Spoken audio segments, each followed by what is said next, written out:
What's up guys, this is your favorite fanfic YouTuber, the Fanfic Majesty, and welcome to another amazing video. You can follow me on Patreon for exclusive stories. 2SHW 155 Chapter 5. Syrup Village A.N. Hello my dear readers, first things first, I apologize for not updating the last 2 weeks or so. If you're curious as to why then you can look up a good friend of mine, my compadre Typhoon Odette. To make up for that I will be uploading 3 chapters today, after of course reviewing them one more time. Have a good read. P.S. Thank you to Bunnyplosion for recommending I put a system in for thoughts, flashbacks, etc. for ones in past chapters. They will be edited some other time, but from here onwards I've tried to follow this system best I can. Thoughts, speaking, quotes, emphasis, techniques, emphasis. The wolf within, Luffy's words are echoed, amplified by the wolf within. Luffy's thoughts are overlapped by the wolf within. Flashback start, flashback end, Syrup Village, the lying marksman. Zoro's paw standing by the side of the ship. I watched Mayor Boodle summarizing the events of the day out of the corner of my eye. The afternoon sun beginning its descent underneath the horizon. I let my thoughts wander to Luffy, the adopted son of red-haired Shanks, rival of the greatest swordsman in the world, Dracula Mahawk. The tales about how when the two of them fought, a rift in the sky would form, flying slashes colliding with each other, exploding outwards upon impact, the unwavering seas parting to their power. My mind would have probably conjured up more images of their battles, but Mayor Boodle approached me. "Young'un, why don't you go get the captain of yours and that girlfriend of his? The town's thrown a feast for you guys liberating us from that clown." Mayor Boodle's face sneered at the mention of Buggy, but I just shrugged it off. There's gonna be alcohol, right? Of course. I'll grab Luffy. The sun was dipping beneath the waves now, the sky now a warm orange around it, dark blue everywhere else dotted with twinkling lights. I bristled when I took my first step into the hallway, a wave of protectiveness washed over me before dulling. The hell? I shook my head and started walking faster to look for Luffy. Must be behind this door. Luffy, the mayor's going too. I opened the door to the toilet. Closing the door I walked forward to the end of the hallway smelling food. Luffy. Nope, still no wolf-eared captain. This went on for about another 20 minutes, me opening the door to multiple rooms looking for a pantry only to find the captain's quarters, the other toilet, the men's quarters, the first toilet and their weapons storage. Before I passed an open door, Luffy inside laying down, Nami on top of him, making out. I blinked before rolling my eyes. A feast is being thrown in our honor back in the town. Come on over after you're done. I smirked as Nami yelped and scrambled off Luffy, red in embarrassment. Luffy blinked before he glared at me for interrupting. Not cool, Zoro. Snorting, I walked away to leave the two lovebirds to grab their treasure. Luffy's paw heaving the big sack of gold over my shoulder, Nami and I walked out the Buggy Pirate's treasure room and towards the town, already looking more lively and rambunctious. Well, they recover quickly. Nami commented with a small smile, a map in her hand. Let's head over there now. I'm pretty hungry since we couldn't finish our lunch at the mayor's house earlier. I nodded my head in confirmation, picking up the pace as we made our way over. You plan on bringing this treasure with us or leaving it with the town? They'll need a lot of funds to rebuild and reconstruct their town. Nami bit her lip in thought. Well, I guess I don't need it anymore, and they do need it. Yeah, alright, they can have the Buggy Pirate's gold. I smiled as I walked towards the mayor, who'd started waving the two of us towards him as soon as he noticed us. Luffy. Mayor. I said back with a grin as I smelled grilled meat. The mayor, Zoro and Chow Chow were at a long table with 2 empty spaces on the bench next to my first mate. So how much did you end up getting from him? Count it yourself. It's yours. Dropping the bag next to him I watched amused as the man sputtered, obviously not expecting it. You guys need it for repairs after all. Just take it. Think of it as compensation for the feast, Nami said, sitting down next to Zoro, reaching for the bottle of sake Zoro had in front of him. Tears filled the mayor's eyes as he thanked us profusely. I just chuckled before going around with a plate to pile up on food. Bark. Bark. Oh, sounds like Chow Chow's feeling better already. The brave little pupper now walked beside me, eyeing the mountain of skewers, steaks, chops, sausages, and whatever other meat I could grab my hands on. I smiled, taking a roasted pig leg out of the pile and dropped it next to Chow Chow as I took my seat next to Nami. Go nuts, little guy. You're eating all that, the mayor cried in shock, staring at the 6-foot pile of food. Zoro and Nami not that much better before they seemed to get lost in thought. You know, now that I think about it, hasn't Luffy always eaten ridiculous amounts of food? Yeah, how didn't I notice that before? Probably cause I eat quietly and don't have bits of food flying around. Zoro sputtered indignantly knowing I was taking a jab at him for how he ate in Shell's town. I hadn't eaten in 3 weeks, okay? The swordsman retorted in indignation. Nami shook her head before reaching for a barbecue skewer and some salad. When do we set sail, Luffy? I paused before looking towards the moon. It hadn't reached that high yet, so it was probably still around 8 in the evening. Tonight. The faster we get out of here the better. Marines were probably informed of Buggy recently but haven't been able to dispatch any in time. No sense in sticking around if they end up arriving tomorrow. Zoro and Nami nodded while the mayor tried convincing me to stay the night at least, but I just shook my head, already set on leaving. Then at least let us stock up your ship with supplies. Well, I wasn't going to say no to that, so I nodded gratefully. Before turning to the side as 3 men started making a ruckus, they had paint on their faces that made them look like clowns. Also, they're the ones with faded scents back on the ship. Zoro stood up and walked over promptly, beating them all up and throwing them in with the rest of Buggy's crew who were still unconscious. I waved goodbye to the mayor and the townspeople from the sailboat, now back in my red cardigan and navy ripped jeans, my coat on Nami's shoulders as she set us on course to Syrup Village. So who are we picking up from Syrup Village, Luffy? Zoro asked as he took a seat on the front of the ship. Our marksman, at least assuming he's taken after his dad, but definitely someone who's a potential crewmate. Zoro hummed back in response before proceeding to get some shut-eye, satisfied with the response. Why don't you get some sleep and let me handle the navigating tonight, Luffy? Nami said as she seemed to observe the surrounding areas. We're getting good winds so we'll probably make it there in the morning and there won't be any storms tonight. I raised an eyebrow at that as I took a seat next to her. You can read the weather. She chuckled as she nodded her head. Yeah, something like that. It's why I can say I'm the best navigator in the East Blue. Spent 8 years around these seas and haven't met a single one else who's able to read the weather like me. I smiled before kissing her cheek. Wake me up if you get tired or need anything. With that I walked to the other end of the boat, opposite to Zoro, and put my hat over my face as I drifted off to sleep as well. Only a few days and you've already chosen one mate. Perhaps you think more with your lower brain than I thought. Oh brilliant. Opening my eyes I see I'm on a cliff, fog heavy in the air, tips of pine trees poking through, the path behind me clear for a few feet before being shadowed by the fog. What do you want? Honestly I wasn't in the mood to think about him, much less talk to him, especially about this. To comment and annoy you. Why else would I bring you here? A strange cacophony of snarls and wheezes came from the fog below the cliff's edge, the bastard's weird rendition of a laugh. The laughter ended soon enough when he noticed bitterly I hadn't been goaded into his bait. Single quote. Do you truly think it wise to take her? True, she has the resolve and the will to stand next to you, but those won't matter if she can't fight on her own. Sighing, I walked to the edge to take a seat, my legs hanging off and swinging. She can get stronger. Both of them will. I added the last part expecting him to also bring up Zoro. I have waited too long to have my chance at freedom to once more be slipped away by weakness, boy.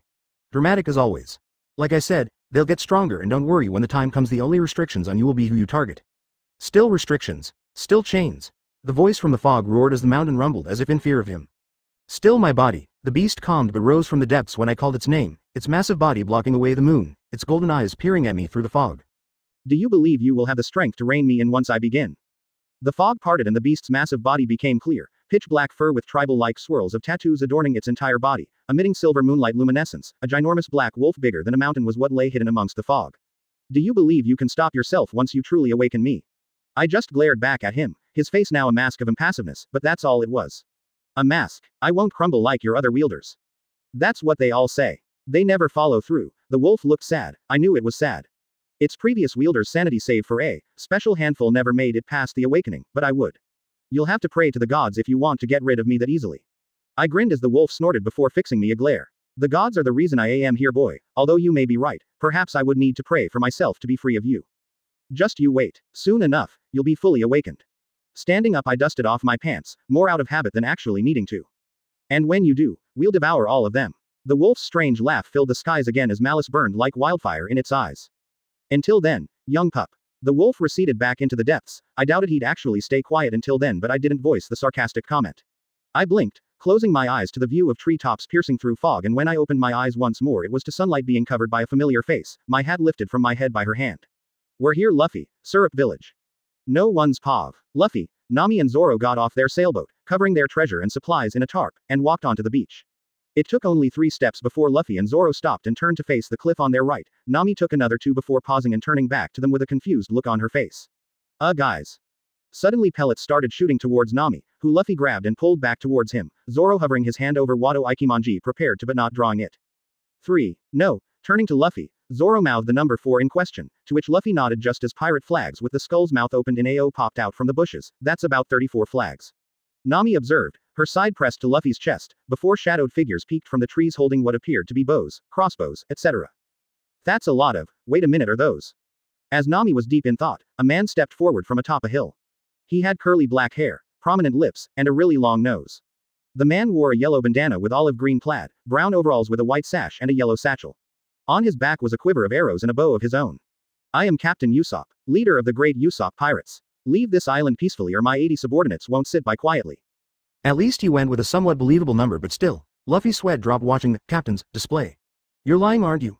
Even if you had hidden your subordinates, those ones, Nami accused as she pointed to one of the figures peeking out from the trees, are nothing more than human-shaped straw carrying toy weapons. The great captain flinched before he tsked and muttered out, damn it. Noticed that, huh? Probably be more convincing if that one still had its head. And there went the man's composure as he turned and cursed, flailing around.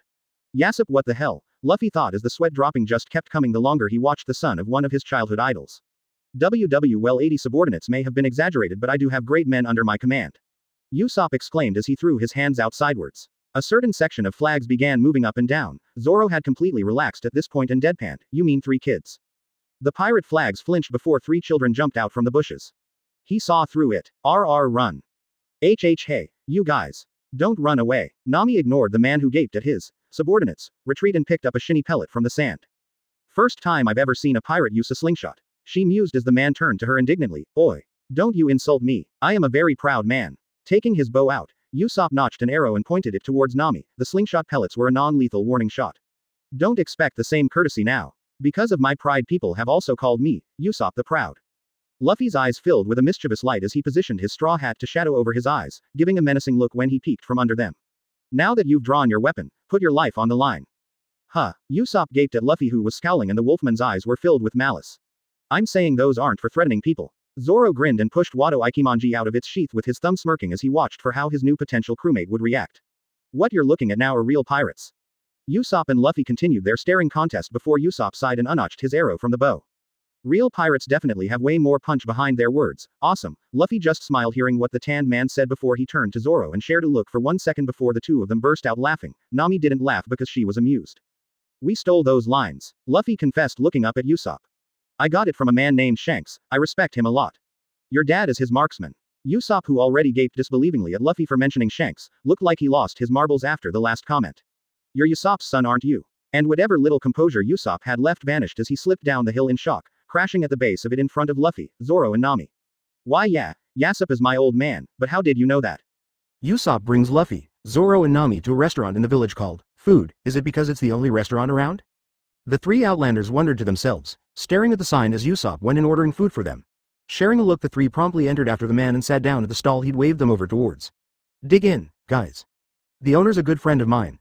Zoro decided to sit opposite to Luffy. Nami seated next to her captain, and Usopp sat at the head of the table.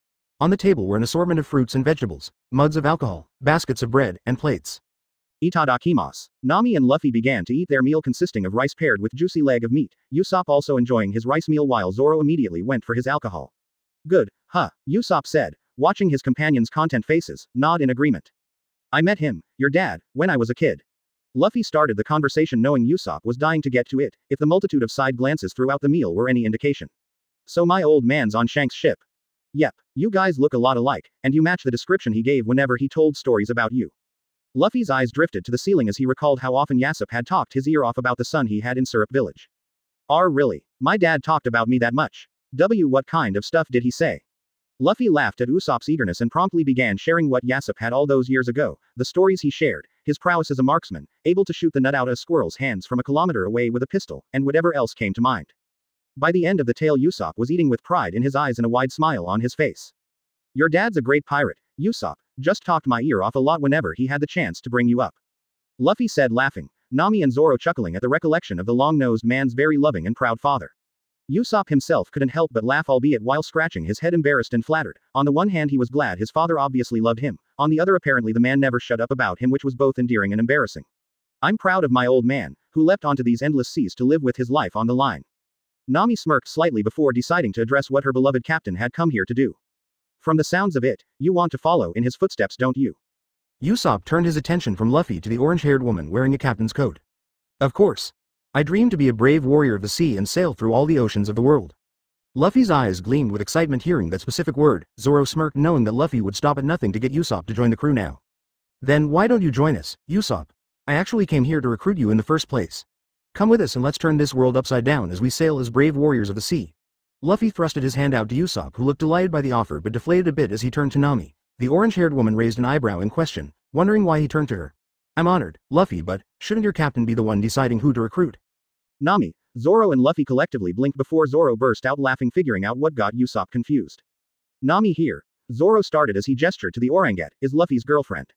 Usopp blinked once before slamming a fist into his open palm. Oh, that's why she's wearing the coat. Nami blushed at Zoro's blunt statement before looking down and realizing she was wearing Luffy's captain's coat. Luffy just laughed and slung his arm over Nami's shoulder, bringing the woman closer. So what'll it be, Usopp? Wanna brave the seas together with us on our journey to make our dreams reality? Grinning, Usopp stood up and proudly stated. But of course, Luffy. I, the great Usopp, will grace your ship with my presence and prowess. His hand on his chest and chin pointed up, Usopp looked as condescending and arrogant as one could get. Luffy and Nami sweat dropped while Zoro frowned slightly at the man's behavior, but before the swordsman could comment on it, Nami decided to bring up their second objective on this island. Usopp, do you know anyone who'd be able to sell us a ship? Usopp blinked before coughing and dropping his prideful stance, scratching his chin he began. Well, there is Kaya. She's the wealthiest person in the village and lives in a mansion on top of the hill, but I don't know if she has a ship to sell. Aside from her though, I don't think anyone has a ship or sea vessel any better than the sailboat you guys used to get here. Sounds like this Kaya is our only option then. Luffy said, standing up, offering Nami a hand like a gentleman, which she accepted with a smile. Zoro just rolled his eyes at his captain but had a small smile of fondness as he too stood up. Anything we should know about her, Usopp? No, not really. Just let me talk to her first, all right. She's a good friend of mine. Good friend or girlfriend? Nami asked, elbowing the marksman playfully. Usopp blushed but didn't comment as he started walking towards the mansion on top of the hill. Zoro shared a look with his captain who nodded that yes, Usopp had a crush on this Kaya. Hanging a bit behind Nami and Usopp, Zoro decided to bring up something to Luffy. I'm picking up all these cues and stuff because of the enhanced senses and instincts, aren't I? Luffy nodded with a smile, but it fell a bit as Zoro seemed to be displeased by something. There a problem, Zoro? There doesn't seem to be any of the drawbacks you mentioned that balance it out, the swordsman replied despondently. He's still worried about it being an unfair advantage. Facing Usopp, Luffy mused. Well, assuming Usopp's relationship with Kaya goes beyond just friendship, I don't think you'll be thinking it comes for free much longer, Zoro. The swordsman looked confused before shrugging, deciding to put his fate in his captain. He hasn't lied yet, so I guess I'll get to judge whether this is a fair trade or not soon enough. Zoro thought as the mansion came ever closer. Zoro stopped worrying about the fairness of his enhanced abilities as soon as Usopp said hi to the blonde woman by the window before going off on some tall tale. The swordsman's face broke into disgust, smelling the new odor permeating in the air as he turned to Luffy, who already turned to look at Zoro, wearing a resigned expression. You get used to it. Zoro paled before he turned green and pinched his nose to block out the scent. You live like this. Luffy just nodded at the swordsman's hushed whispers tinged with disgust, fear and horror. Just wait till you meet a woman on her special time. And there went the disgust to be filled with absolute terror. This is just your sense of smell, Zoro. Word of advice, never fight loud opponents in closed spaces. It's hell. The swordsman looked like he wanted to continue the conversation, but the appearance of a hostile presence made both him and Luffy face towards a slender dark green-haired man in a butler's suit glaring at them. And just what is riff-raff such as yourself doing here with our lady, peasant? The hostile coldly stated, his narrowed eyes zeroed in on Usopp, who tensed briefly at the comment before returning to his aloof demeanor, waving off Kaya's apologies for the butler's, Kalidor's, behavior with a smile. It's fine, Kaya. We probably overstayed our welcome anyway. Your kind was never welcome to begin with, rat. Nami and Zoro bristled and glared at the man as Usopp closed his eyes and tried to rein in his emotions so as to not make Kaya feel worse. Kaya reprimanded Kalidor again, her face mortified at his rude and hostile display. Meanwhile, Luffy just seemed to stare at the butler. This guy, I thought he was executed. Kalidor's next comment made both Usopp and Luffy's blood boil. Apologies, Lady Kaya. However, the son of a no-name deadbeat pirate of a father has no business here. The butler said with a smirk as he readjusted his glasses with his left hand. Usopp was about to jump down only for Nami to grab onto his shoulder and keep him in place, causing him to turn to her in anger. Nami was unaffected by the withering glare as she gestured to Luffy, who dropped down and wolf ears and a tail. His anger momentarily forgotten, Usopp's eyes grew comically wide seeing Luffy's new additions. Kalidor himself lost his composure and began sweating under Luffy's predatory gaze, the younger man seeming to grow larger with every step he took. Be careful what you say about Yasop, thousand plans. Kalidor stiffened as his epithet came out the man's lips, darting his eyes. Kalidor relaxed slightly as Kaya and the riffraffs didn't appear to hear Luffy. His relief was short-lived when the Wolfman continued, however. Emperor Shanks doesn't take kindly to others dissing his crew, much less from cowards like yourself. The butler glared as the Wolfman targeted his pride, but Luffy just took another step and stopped right beside the butler, his hand coming to rest on Kalidor's shoulder as he brought his mouth closer to his ears. And before you think you're safe from Shanks' wrath because he's in the New World, I don't take kindly to offenders of my father's crew either. Letting the pale man go, Luffy turned back to Kaya, who looked curious as to what the conversation between her butler and the mysterious Wolfman was.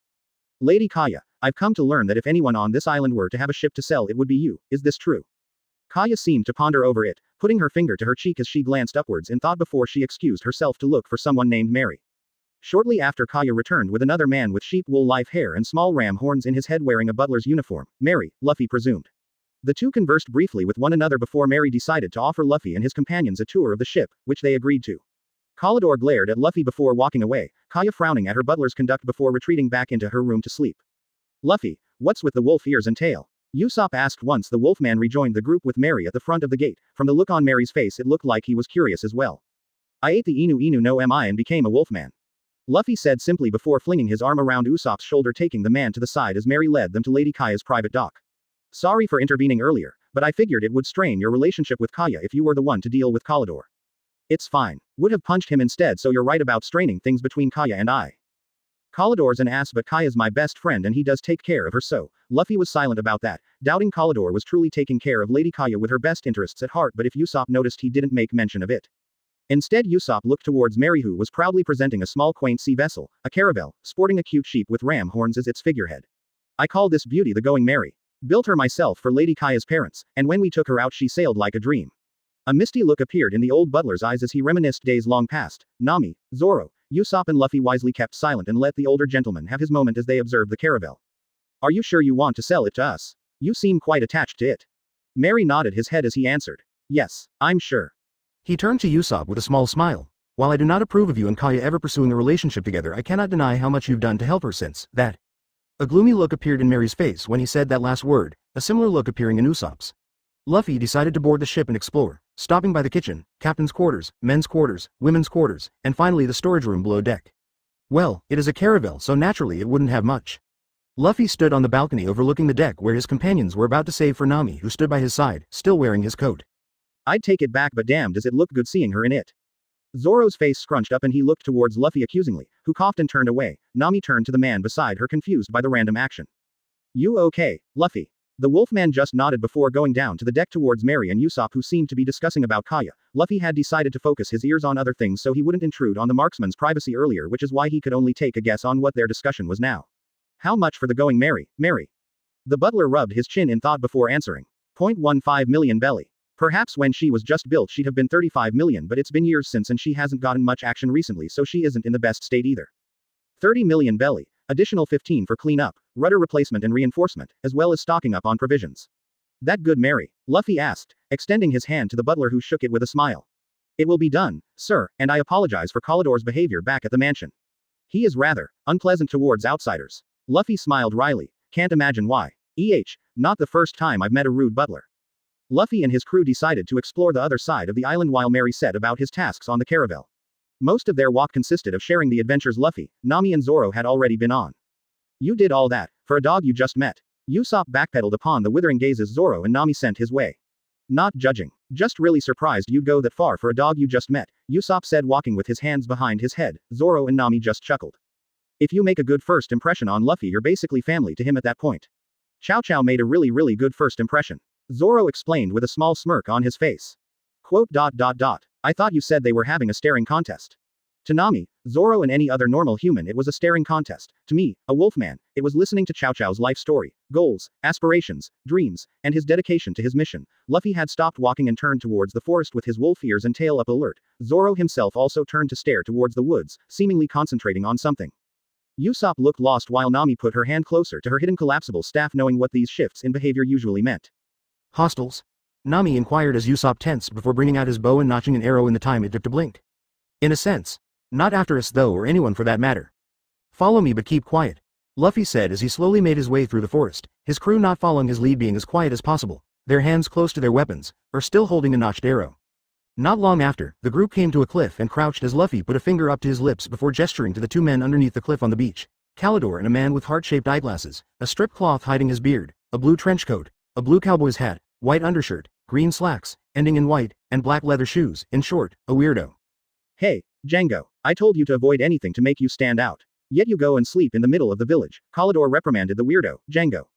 Don't be stupid. I don't stand out one bit. I'm not weird either. X to doubt. Luffy thought offhandedly as his companions voiced questions like, he's kidding, right? What kind of screwed up fashion sense is that? And, who is this clown? So, preparations for the plans are ready, I hope. Kalidor asked as he readjusted his glasses with his left hand once more. Of course, do you truly not wish to modify it in case that wolf brat you mentioned was telling the truth? Kalidor shook his head dismissively at Django's concerns. No, he's not. What would the son of an emperor be doing on the weakest seas? He'd be sending his child a death sentence, and if it is such a case then killing the brat won't matter. He's nothing more than a brat relying on his father's infamy. Very well, the rich girl assassination plan is ready to commence at your leisure then, sir. Zoro covered Usopp's mouth as he appeared to be ready to blurt something out. The swordsman pressed a finger to his lips as Nami whispered to the indignant marksman, calm down, Usopp. The more we know the more we can prepare for. Placated by the level-headed orangutan, Usopp nodded and Zoro took his hand off the marksman's mouth. We can't just kill her outright, Django. Kalidor said, exasperated, as if he'd had to have this conversation multiple times before. He had. Lady Kaya must have perished in an unfortunate accident. Don't mess that up. Django just sat down on one of the hard rocks on the stony beach. So basically, on your signal, the man and I storm the village and kill the girl, and then you'll get her inheritance. A tick mark appeared on Kalidor's face as he rounded on the man in rage. You fool. You didn't understand a thing. How would I, an outsider, inherit Kaya's estate? You'll work hard. Nami couldn't stop the facepalm even if she wanted to, hearing Django's response.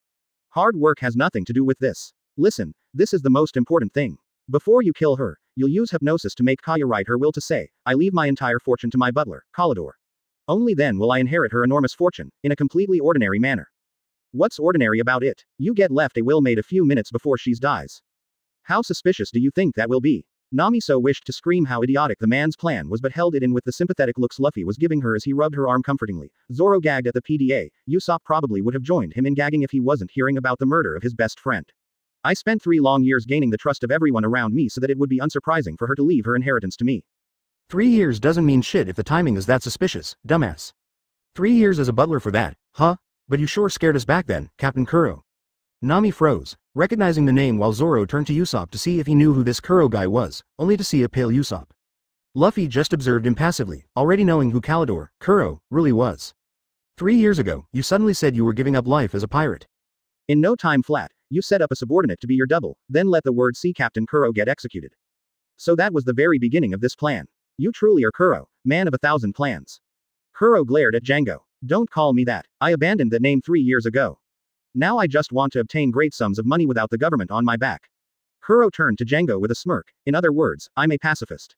Pacifist, my tangerine-loving ass. You're nothing more than a scummy coward. I should. Luffy continued holding his girl back who looked ready to tear Kuro apart, glaring at Zoro who had the audacity to smirk and mouth whipped at him.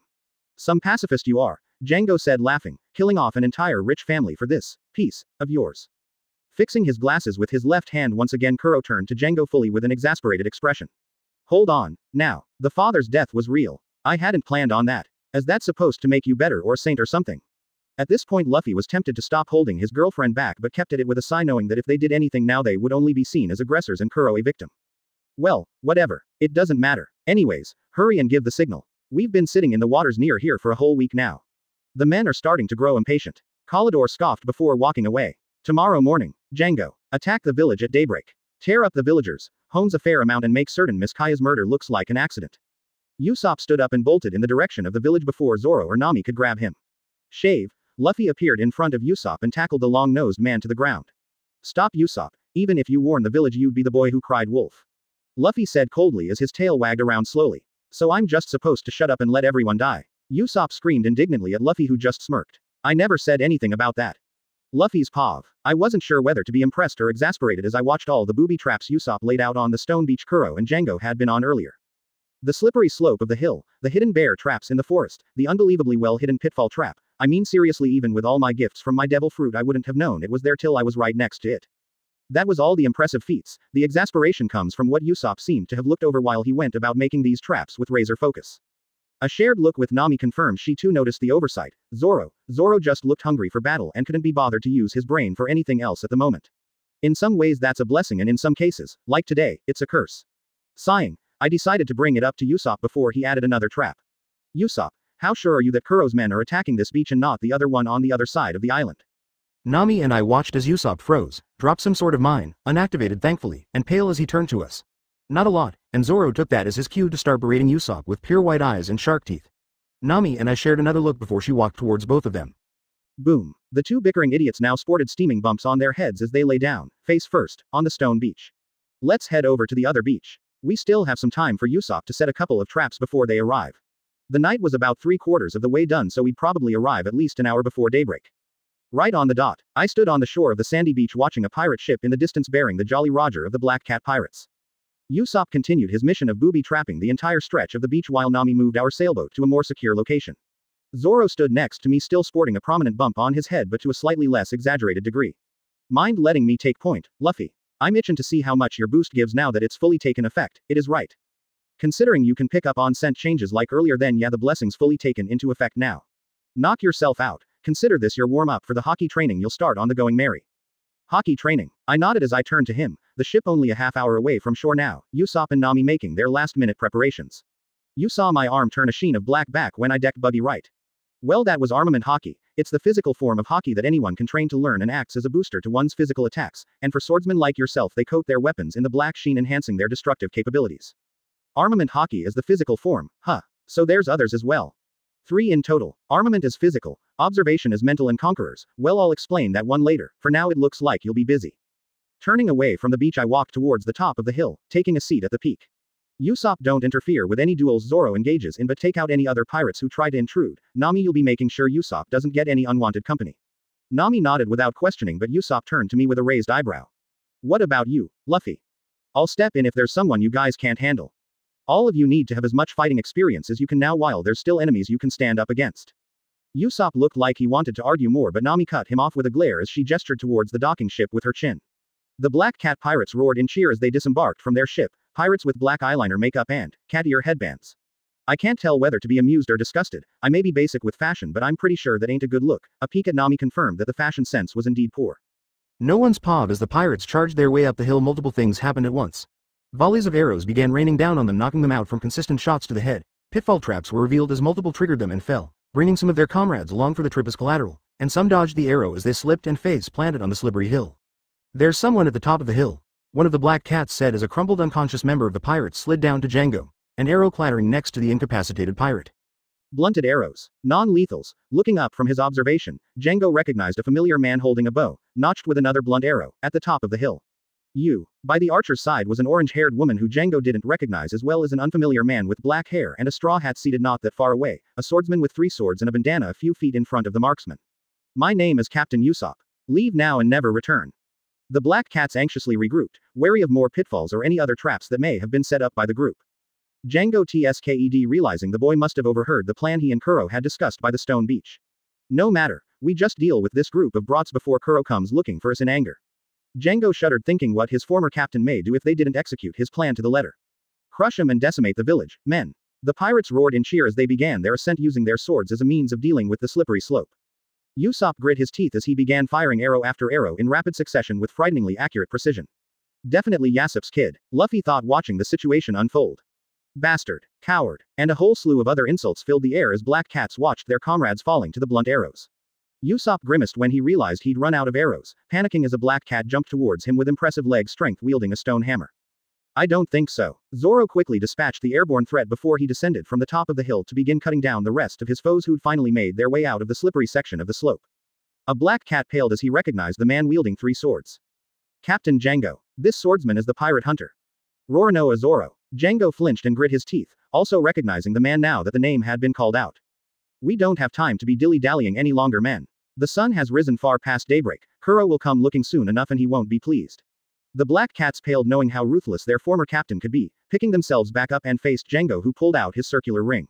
If what you need is strength, then look here. On 1, 2, Django, your strength will increase drastically. Your wounds will heal and your strength will know no bounds. That's not how hypnosis works. You can't just heal someone just because you hypnotize them. Nami said, shaking her head at the ridiculous notion. Luffy just calmly observed as Zoro paused to see if the effects would actually take place. That'd make this a more interesting fight. 1, 2, Django. The effect was instantaneous as the Black Cat pirates no longer seemed sluggish or weighed down from their wounds, one even smashing a section of the cliff next to him, causing a landslide. How the fuck does that even work? Nami cried out as she watched the incomprehensible scene. Luffy just turned to her with a sympathetic look. You get used to it. How does one get used to the stupidity of this? You get used to it. Now Luffy had a gloom surrounding him as his eyes had become glassy, obviously recalling how many times he witnessed common sense no longer being common, or sane. Nami paled, wondering what the hell could have happened to make Luffy get used to stuff like this before she realized her own stupidity and facepalmed. If devil fruits actually exist and everything else about the Grand Line is true, then this is just the tip of the incredulous iceberg, isn't it? Yep, Luffy said, popping the P as he turned to watch Zoro mercilessly cutting down the Black Cat pirates like nothing had changed at all. Or maybe he was putting in a little more effort. Luffy corrected himself, as he noticed the sheen of sweat now forming on Zoro's skin. Django bit his lip in anger and fear. If Captain Kuro caught sight of this, he'd slaughter all of us, too. Hey, Butchie, come look. This is bad stuff. What the hell? Django gasped before he turned back to the ship with a smile. Of course. Our trump card. Come forth, Mioban brothers. Two figures leapt from the ship and landed on the beach, one a man with green hair, black mascara, and green cat slit eyes wearing a blue t-shirt with a bow tie and green shorts. You called, Captain Django. The other a bigger man with a derpy face, black hair, and the top right section of his head painted black wearing a cape and black and red striped pants with a yellow sash. You called. Siam, Greeny said, and Butchie.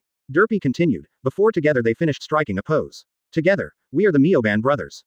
Silence reigned among Luffy and his crew as they watched the ridiculous pair jump to the front of Django.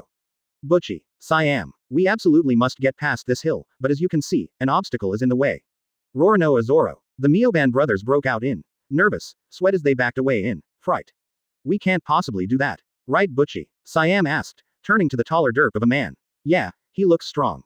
What kind of jokers are these? Usopp asked Nami, who only shrugged in response, equally unsure what to make of the two newcomers. Luffy however smiled inwardly, noting Zoro's stance tensing, knowing something wasn't right with the way the two were acting. If his battle senses are this improved with just the blessing, how much more of a monster will he become once he learns observation haki? And besides, we're just supposed to guard the ship. Siam cried. Yeah, this isn't really our place to fight, they're lying, it's all an act. Zoro thought as he took deep breaths to calm down and keep his senses sharp, as Django reprimanded Siam.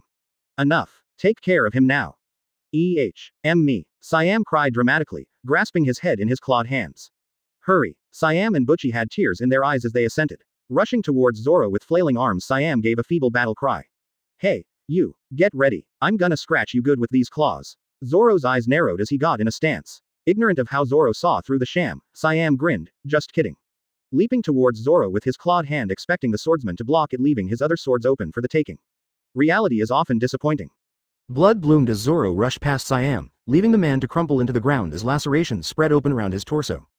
Coughing blood, Siam turned incredulously towards Zoro, who kept him in the corner of his eye while also watching for what the derpface might do. Usopp and Nami seemed confused and flustered as the shift from useless to deadly to incapacitated happened in mere seconds. To Luffy, however, he could only grin in satisfaction. Seeing as Siam wouldn't be much of a problem, Zoro put more focus into Butchie, deciding to trust in Usopp to cover his back in case Siam decided to attack while he engaged his brother. Get away from my brother.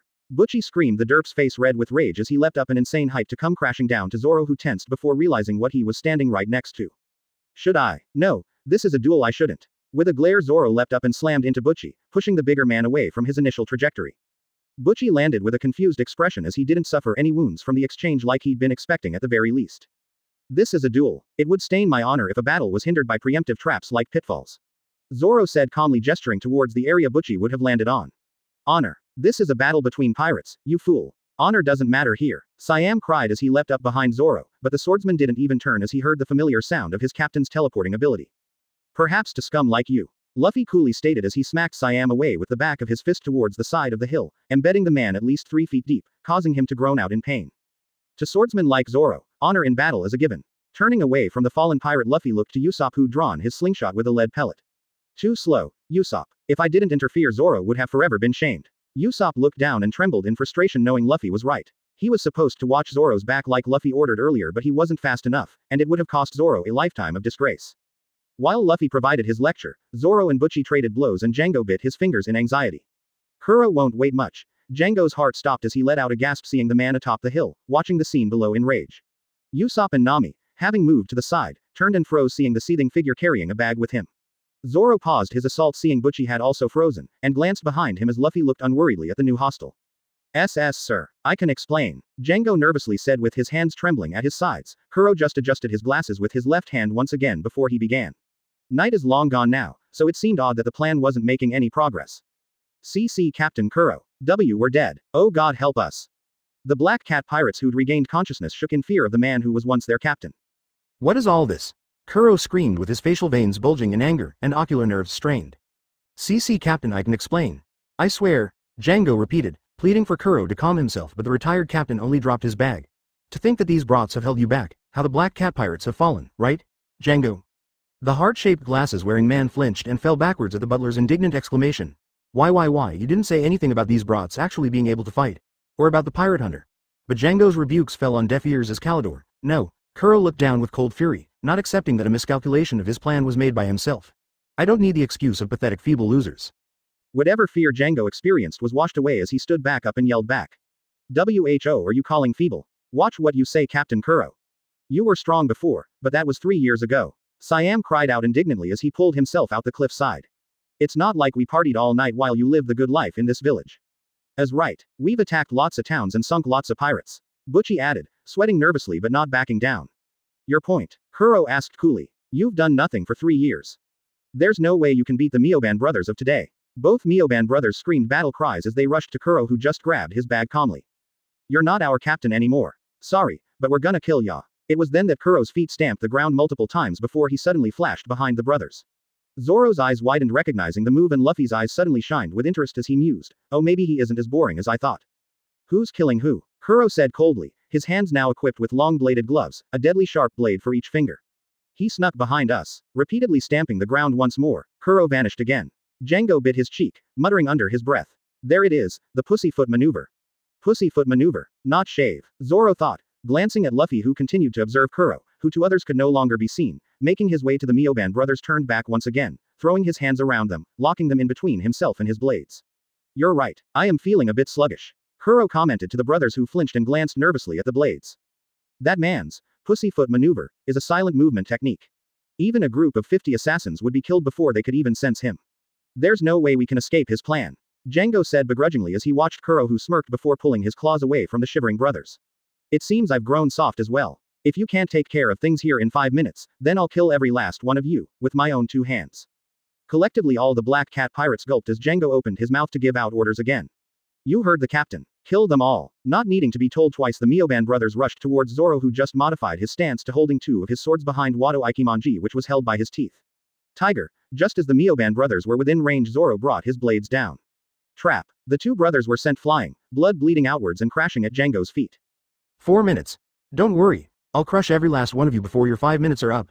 Zoro confidently goaded Kuro, who only flashed him a twisted grin before composing himself and fixed his glasses. 3 minutes. Butchie clutched Django's leg, begging the man to hypnotize him to be more powerful, his brother finally unconscious, having succumbed to his wounds. Nami glared and leapt to intercept and stop the man, but had slowed as she suddenly sensed something was wrong. Too fast to stop her assault, however, she panicked mentally as Django threw his hypnosis ring at her. Crap, it was a chakram? Nami. Usopp called out the woman's name in distress. Look out, Zoro yelled, frustrated knowing he wouldn't be able to intercept. Nami closed her eyes knowing she wouldn't dodge in time, only to hear a familiar voice. Good grief. Opening her eyes, she saw Luffy standing before her, the chakram in his hands as he coldly faced Django. We'll need to work a lot on your training, Nami. The Oranget could only look down in anger, knowing she was nothing more than dead weight to Luffy as she was now. 2 minutes. Butchie rose up with pure white eyes, successfully hypnotized by Django, who nervously faced the wolfman he'd heard about. We need to hurry, Butchie. We don't have much time left. Kill the pirate hunter and the marksman. I'll handle the wolfman and his incompetent captain. All looks like they thought Nami was the captain again. Maybe I should stop letting her wear my coat. Good as it looks on her, it makes her a bigger target. Luffy thought, sighing inwardly as he wouldn't get to see his girlfriend wearing his coat for a while. Nami glared at being called incompetent, mostly because she knew that at the moment that was basically what she was. Unlike Usopp, who was now deadweight, she hadn't contributed anything to this fight in any way. Luffy could practically hear the self-deprecation rolling off his girl in waves and frowned unhappily. Nami needs a confidence boost. This was a bit too over her level and skill set. 1 minute. Django and Butchie rushed towards their respective targets, only to either have their targets flash away or slice them up even more. It's about time for everyone to die now, Kuro said coldly, no longer waiting for the final few seconds to pass, only to turn hearing someone approaching from behind. You dare attack me? Usopp gasped as he leapt in front of the newcomer to take the blow from Kuro, from behind. Kaya. The newcomer was pushed back as blood sprouted out of Usopp's chest, crisscross lacerations from Kuro's blades which ran with the archer's blood.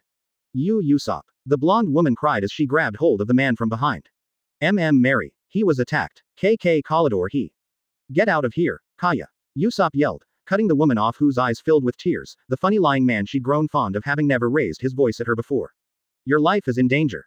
Kuro plans on killing you. You need to run. Kaya. Why are you here? Kaya froze as she looked up to the butler who'd taken care of her for 3 years, who she'd come to see like family, who she'd come to trust wholeheartedly, bearing weapons drenched in the blood of her best friend. Then her face twisted in rage. Stop this! Stop this! Calidor. Kuro's eyes widened in disbelief as the woman he'd cared for 3 years screamed at him. Mary told me everything. If you want my fortune, you can have all of it. Just leave the village, right now. I would, but Kuro adjusted his glasses with his left palm yet again, a wide shit-eating smile on his face. There's one other thing I want, you see. What I want is peace of mind. Kaya blinked uncomprehendingly as the butler's strange statement.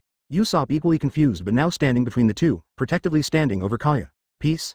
Yes, I want simple peace. I find the villagers' trust that I've fostered these past 3 years to be nice and comfortable now. So I want to have that peace of mind forever. Kaya backed up, reaching a hand into her coat, and I will have that peace. And your fortune. Kuro turned dramatically with his hands spread out towards his men. In short, pirates will come to the village. Turning back to Kaya, he pointed over to the girl, completely ignoring Usopp who gripped his bow tightly, ready to swing it like a bat. And you will leave your will and die. These two things are absolute. Kaya's eyes became glassy as she slowly pulled something out of her coat. Why you're not? Kaya, just run. Run away as fast as you can. There's no use talking to him. Run, Kaya, run. Usopp screamed only to stop as the girl he'd gotten smitten for pulled out a gun and pointed it towards Kuro. Why you're not Kalidor. Leave this village. Oh, you'd point a gun at me. Leave this minute. I see. You've certainly grown a lot these past 3 years, Miss Kaya. The woman's grip on the gun relaxed as Kuro moved to remove one of his gloves, carrying his blades. Do you remember? So much has happened in 3 years. Usopp tensed even harder. We spent so much time together, even before your parents passed away and became bedridden, so many memories, together we suffered, together we rejoiced, a change of heart. Usopp thought but didn't relax, not completely trusting the man, Kalidor. Luffy's eyes only narrowed recognizing what was happening, Nami's following as she recognized it accompanied by the dreaded laughter of that monster. I would visit the city with you, look after you whenever you had a fever, tell you stories you'd happily listen to. I devoted myself to you. Kuro reached for the gun, glancing at Usopp who backed away but remained close enough to attack if he tried anything. Yes, for so long I endured it. Kaya, whose face now streamed with tears, looked confusedly at her butler, Usopp gritting his teeth, his gut telling him something was wrong but as he moved Kuro lifted his other hand, still equipped with blades at him. Yes, it was all so that I could kill you today. Kuro. Usopp yelled, moving to bat away the blades only for Kuro to draw them back to bitch slap the archer away. Yes, I, a man once known as Captain Kuro, had to smile humbly for some snot-nosed girl. I went against my nature and sucked up to you, dropping the gun to the floor. Kuro's eyes were filled with sadistic fury as he watched the woman he served for 3 years burst into tears. Damn you, Usopp growled, wiping the blood off his mouth. Do you understand these daily insults? Do you understand this man was once known as Captain Kuro? Exclamation mark quote. Drawing his hand back, Kuro looked ready to strike the weeping woman down only for a hand to grasp his head before he was thrown away and towards the Black Cat pirates, crashing with a dust cloud spread eagle. Luffy stood there coldly looking down on the enemy captain, his ears and tail puffed up in anger, sclera pitch black and irises gleaming like gold. So enraged he didn't even turn or was amused by the appearance of the 3 children he'd come across the morning before. The Usopp pirates have arrived. They cried only to see a crying Kaya, a wounded Captain Usopp and a tall wolfman standing there menacingly. Kuro had a rabid dog for backup. All 3 jumped up and smashed their clubs on Luffy's head but the man didn't even flinch, the 3 children did though when their captain yelled. What do you 3 think you're doing? Confused the 3 quickly explained their adventure since they'd been separated from their captain, going to the diner looking for him only for the owner to say he was going around with 3 new individuals, meeting Mary on his old caravel who told them the same thing, finding a Bloody Mary incoherently talking about Kalidor actually being a pirate and now where they saw Luffy standing menacingly between the bloody battered Usopp and distraught Kaya. You know without context, I do kind of look like the evil one. Luffy said, actually forgetting his anger to smirk in amusement. Usopp only screamed back with shark teeth about how taking 3 clubs to the head shouldn't be anything to laugh about. It didn't hurt in the slightest. Usopp, water under the bridge. Luffy waved it off in favor of keeping his eyes on Kuro who sat back up with veins bulging and face filled with fury. Wolfman. Kuro growled through grit teeth, his men and Django muttering to themselves about devil fruits and the wolfman atop the hill. Django, I'll handle the brat. You hypnotize Kaya and get her will then. Kill her, the children and the enemy pirates. Understood, it will be done, Captain Kuro. Django brought out 2 chakram and stalked towards Kaya and the Usopp pirates, Butchie rising to engage Zoro once again. The swordsman glared down at the Myoban brother. I already beat you Butchie, stand down. Butchie didn't listen and leapt towards Zoro much faster than he had before, but the swordsman just dashed past him leaving an X-shaped slash on his chest, reaching and stopping at his sternum. Sorry hypno freak, I can't let you hurt the lady or the kids. Django tsked as a bead of sweat made its way down his face, Zoro ready to spring into action, just waiting for the hypnotist to make his move. Today, Django. Kuro had no patience for any further delays and reprimanded the weirdo before springing towards Luffy using his pussyfoot maneuver once more, thrusting one of his cat claws at the wolfman. Luffy just stared at the man who, while definitely the fastest opponent he's faced so far since he'd begun his journey, still moved at a rather pathetic pace. Perhaps, I overestimated you. Reaching up calmly, his eyes becoming half-lidded and filled with boredom, Luffy grabbed the center blade, attached to Kuro's middle finger, a few inches away from his face.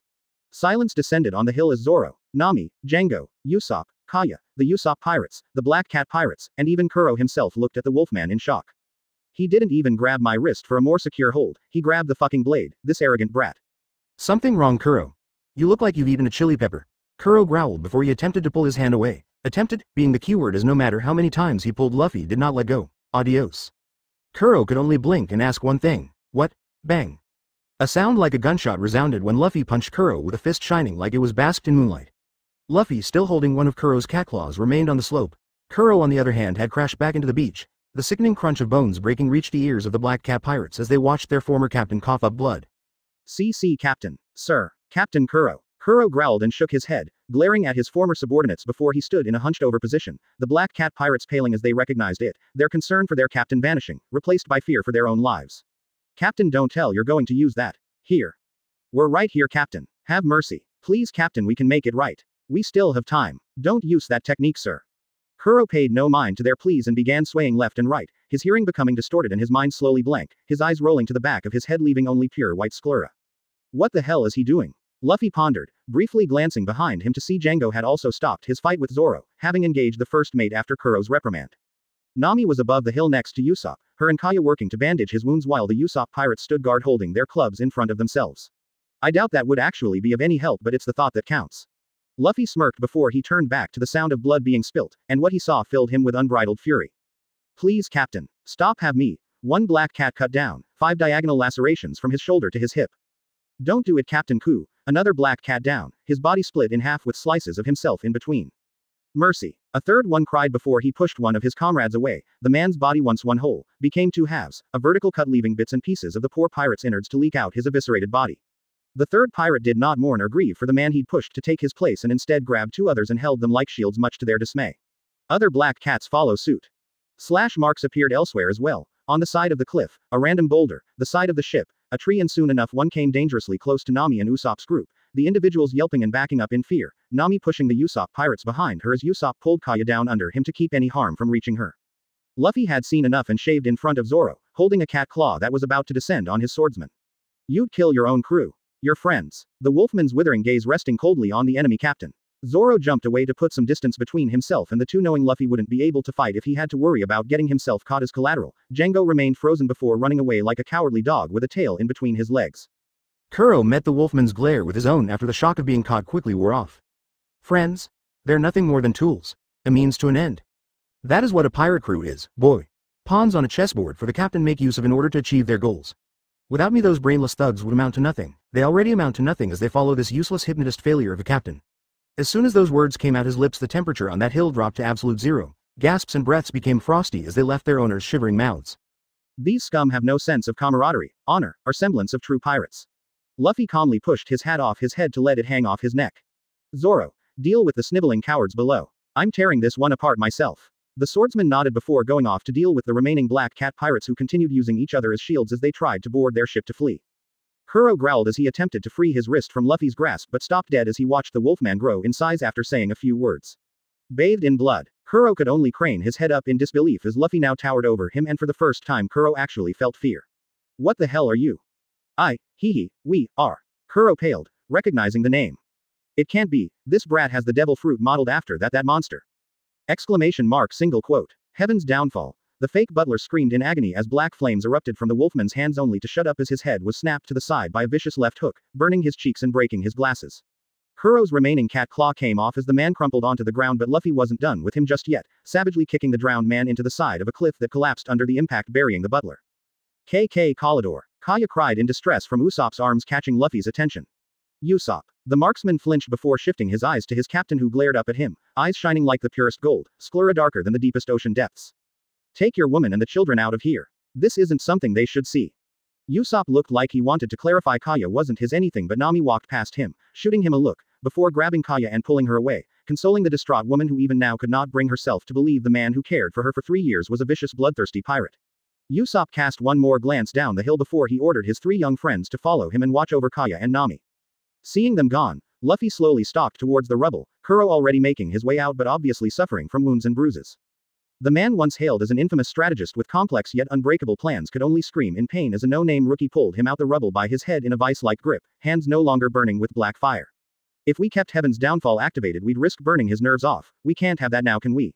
Luffy mused while listening to the butler's squeals. PP please. DD, don't kill me. The wolfman could only chuckle before turning the man's head so he could look into the scum's eyes. Oh Kuro, you wish that's all we did to you. Screams filled the air as Luffy broke Kuro's fingers one segment at a time, breaking his arms next, his forearms last. By the end of it, bones sprouted out of Kuro's upper limbs in multiple areas and the man was in too much pain to pass out, unable to scream as Luffy had dislocated his jaw and crushed his windpipe, not enough to kill him just yet but enough that he couldn't scream. Our poor ears, man. We can't have you hurting our poor ears. Luffy's mocking words replayed in Kuro's mind when the Wolfman had taken his ability to scream, Luffy fondly caressing his ears while smiling sadistically as he said it. Now, your legs. Luffy's sadistic grin remained on his face as Kuro begged him with his eyes to just finish him off but to no avail as the webbing in between his toes was torn apart, slowly. Having run out of tears long ago, Kuro could only spasm continuously, his body going into shock. Noticing this, Luffy frowned, knowing the enemy captain wouldn't hold out much longer, and with a sigh decided to speed up his work, ending with pushing each and every rib into the man's chest, puncturing his lungs, letting him drown in his own blood as it filled his airways before they collapsed in on themselves. While Kuro's torture went on, Zoro had finished cutting down and incapacitating the last of the Black Cat pirates and boarded their ship to grab their gold. The swordsman wasn't entirely sure what compelled him to do so, but he got the feeling it would have been an issued order later on anyway, so he decided to just go with it. Exiting the ship with a rather disappointingly small hull, Zoro could only whistle, seeing his captain's handiwork. Remind me to never get on your bad side. Luffy only chuckled before heading towards the beach to meet up with Zoro, his eyes returning to their original dark shade, his sclera clear white. Noticing his captain eyeing the bag of gold with a questioning look, Zoro explained. Got a feeling that I should loot the ship after I had finished dealing with all the small fry. Didn't know where it came from but figured it would be in order later on anyway, so I just went with it. Hearing this, Luffy could only laugh sheepishly as he scratched the back of his head. Didn't think it would happen this soon, but that's also one of the drawbacks for becoming part of the pack. Though why it's affecting you when Nami hasn't officially joined yet, I don't know. Zoro decided to ignore the second statement and ask Luffy to clarify the first. Ah well, Nami's going to be my Luna Wolf. The alpha female, so you getting the urge to loot the ship probably came from her desire for treasure. Zoro blinked before he began grumbling. Not sure how I feel about being a greedy woman's lackey. You aren't her lackey, Zoro. If anything, when she officially joins, you're basically her older brother, who spoils his little sister a lot, who your other brother is dating. Wow, this came out a lot better in my head. The swordsman could only shake his head incredulously at Luffy, who began scratching his head with a dissatisfied frown. Probably trying to think of a better way of putting it, though if he didn't continue I would have just taken the older brother thing and run with it. Ah, whatever. Anyway, Zoro, mind helping me get rid of this blood in the ocean? Can't you do that yourself? Luffy just stared at him blankly before the swordsman facepalmed, remembering the moment Luffy's submerged he's in danger of getting carried away by the surf or just facefaulting into the sand and suffocating in knee-deep water. For all the ridiculous powers devil fruits grant you, they are honestly more trouble than they're worth. Zoro grumbled as Luffy just smiled apologetically, knowing the swordsman really didn't want to do it but resigned to help anyway. Thanks, Zoro. The green-haired man only grunted in response before he began washing his captain. Plump. Only to groan and facepalm yet again. Zoro? Little help? Luffy's voice mumbled out from underneath the sand where he'd facefaulted the moment he got knee-deep in seawater. Ots, speaking, quotes, emphasis, techniques, emphasis. The wolf within. Luffy's words are echoed, amplified by the wolf within. Luffy's thoughts are overlapped by the wolf within. Flashback start. Flashback end. Goodbye Syrup Village. The Mary sets sail and the training begins. Luffy's pav. I couldn't help the satisfied purr-like sound that escaped my throat as Zoro scrubbed my ear, a small smirk coming to my face, knowing my swordsman's face probably formed a tick mark because of it. You could have gotten Nami to do this, you know. Zoro grumbled. Yeah, but that would have run the risk of Kaya seeing me in Kuro's blood. Glancing behind me, I watched as Zoro sighed, realizing it probably wouldn't have ended well if the lady had indeed seen such a sight. I guess you have a point there. Does it really feel that good? Zoro conceded before I think I ended up enjoying the scrubbing a little too much. I coughed into my fist, standing up and turning to my first mate with a stony expression. We do not speak about my tongue lolling out happily. Got it? No promises. Zoro smirked as he turned and walked off towards the village. I glared and pouted before smiling mischievously, seeing where the man was walking towards. Have a nice trip, Zoro. What try? Crack. Oh shish. Boom. And there goes my first mate, down into one of the few pitfalls the Black Cat pirates didn't trigger. Laughing at his expense, I made my way over to Kuro's remains, igniting my hand once more. Better Kaya never sees this. I crouched and grabbed hold of the butler's mangled leg, letting the fire consume him till nothing was left. Standing up, I looked over at the sea of corpses only to notice the lack of one hypnotist. Zoro, where's Django? The swordsman who'd climbed out of the pitfall and silently glared at me as I cremated the enemy pirate's carcass now looked around, noticing that the hypnotist really wasn't anywhere to be seen. Guess he got away. You don't think he'd go after Usopp and the others, would ya?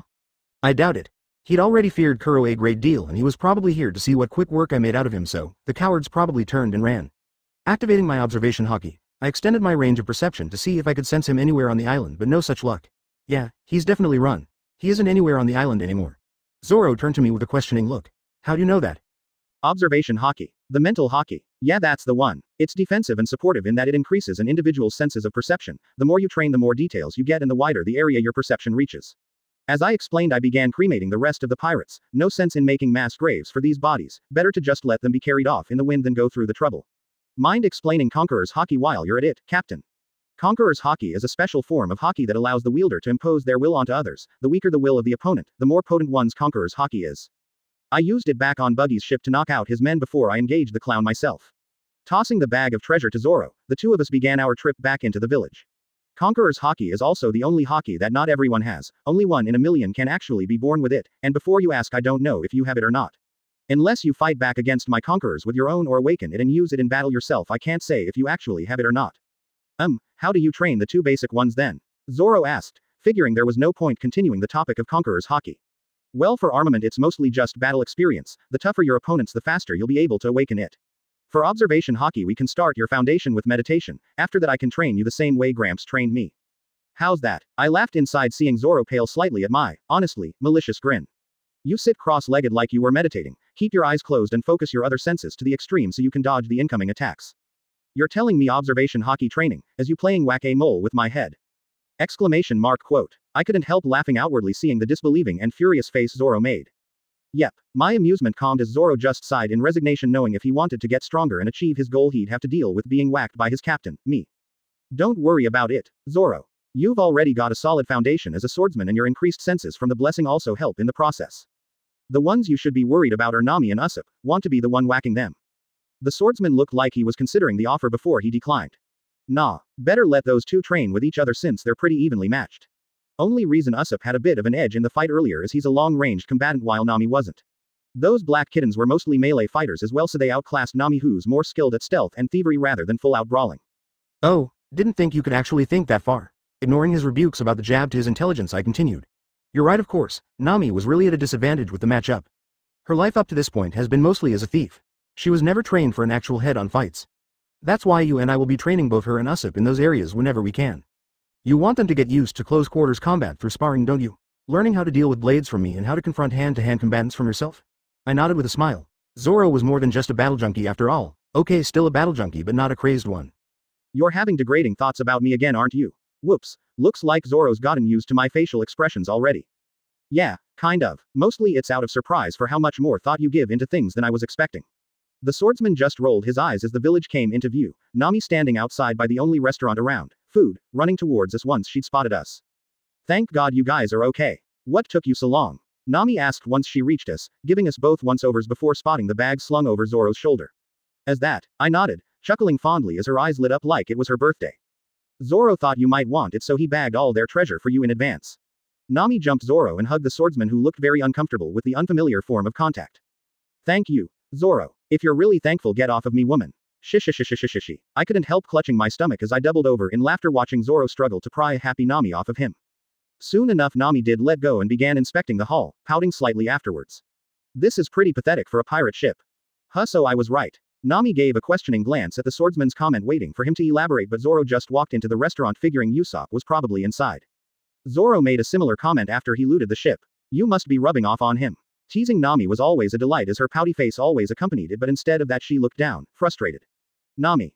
Luffy, can you train me? Nami still didn't look at me, but she continued. I wasn't able to do anything in that last fight. If anything, I was a hindrance, especially since you had to step in and save me when that hypnotist threw that chakram at me. I kept my silence, watching as she looked at me with doubt in her eyes.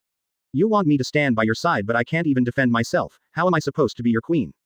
Not exactly a fair comparison, Nami. She looked confused before glaring. Even if you have a devil fruit, I should still be able to.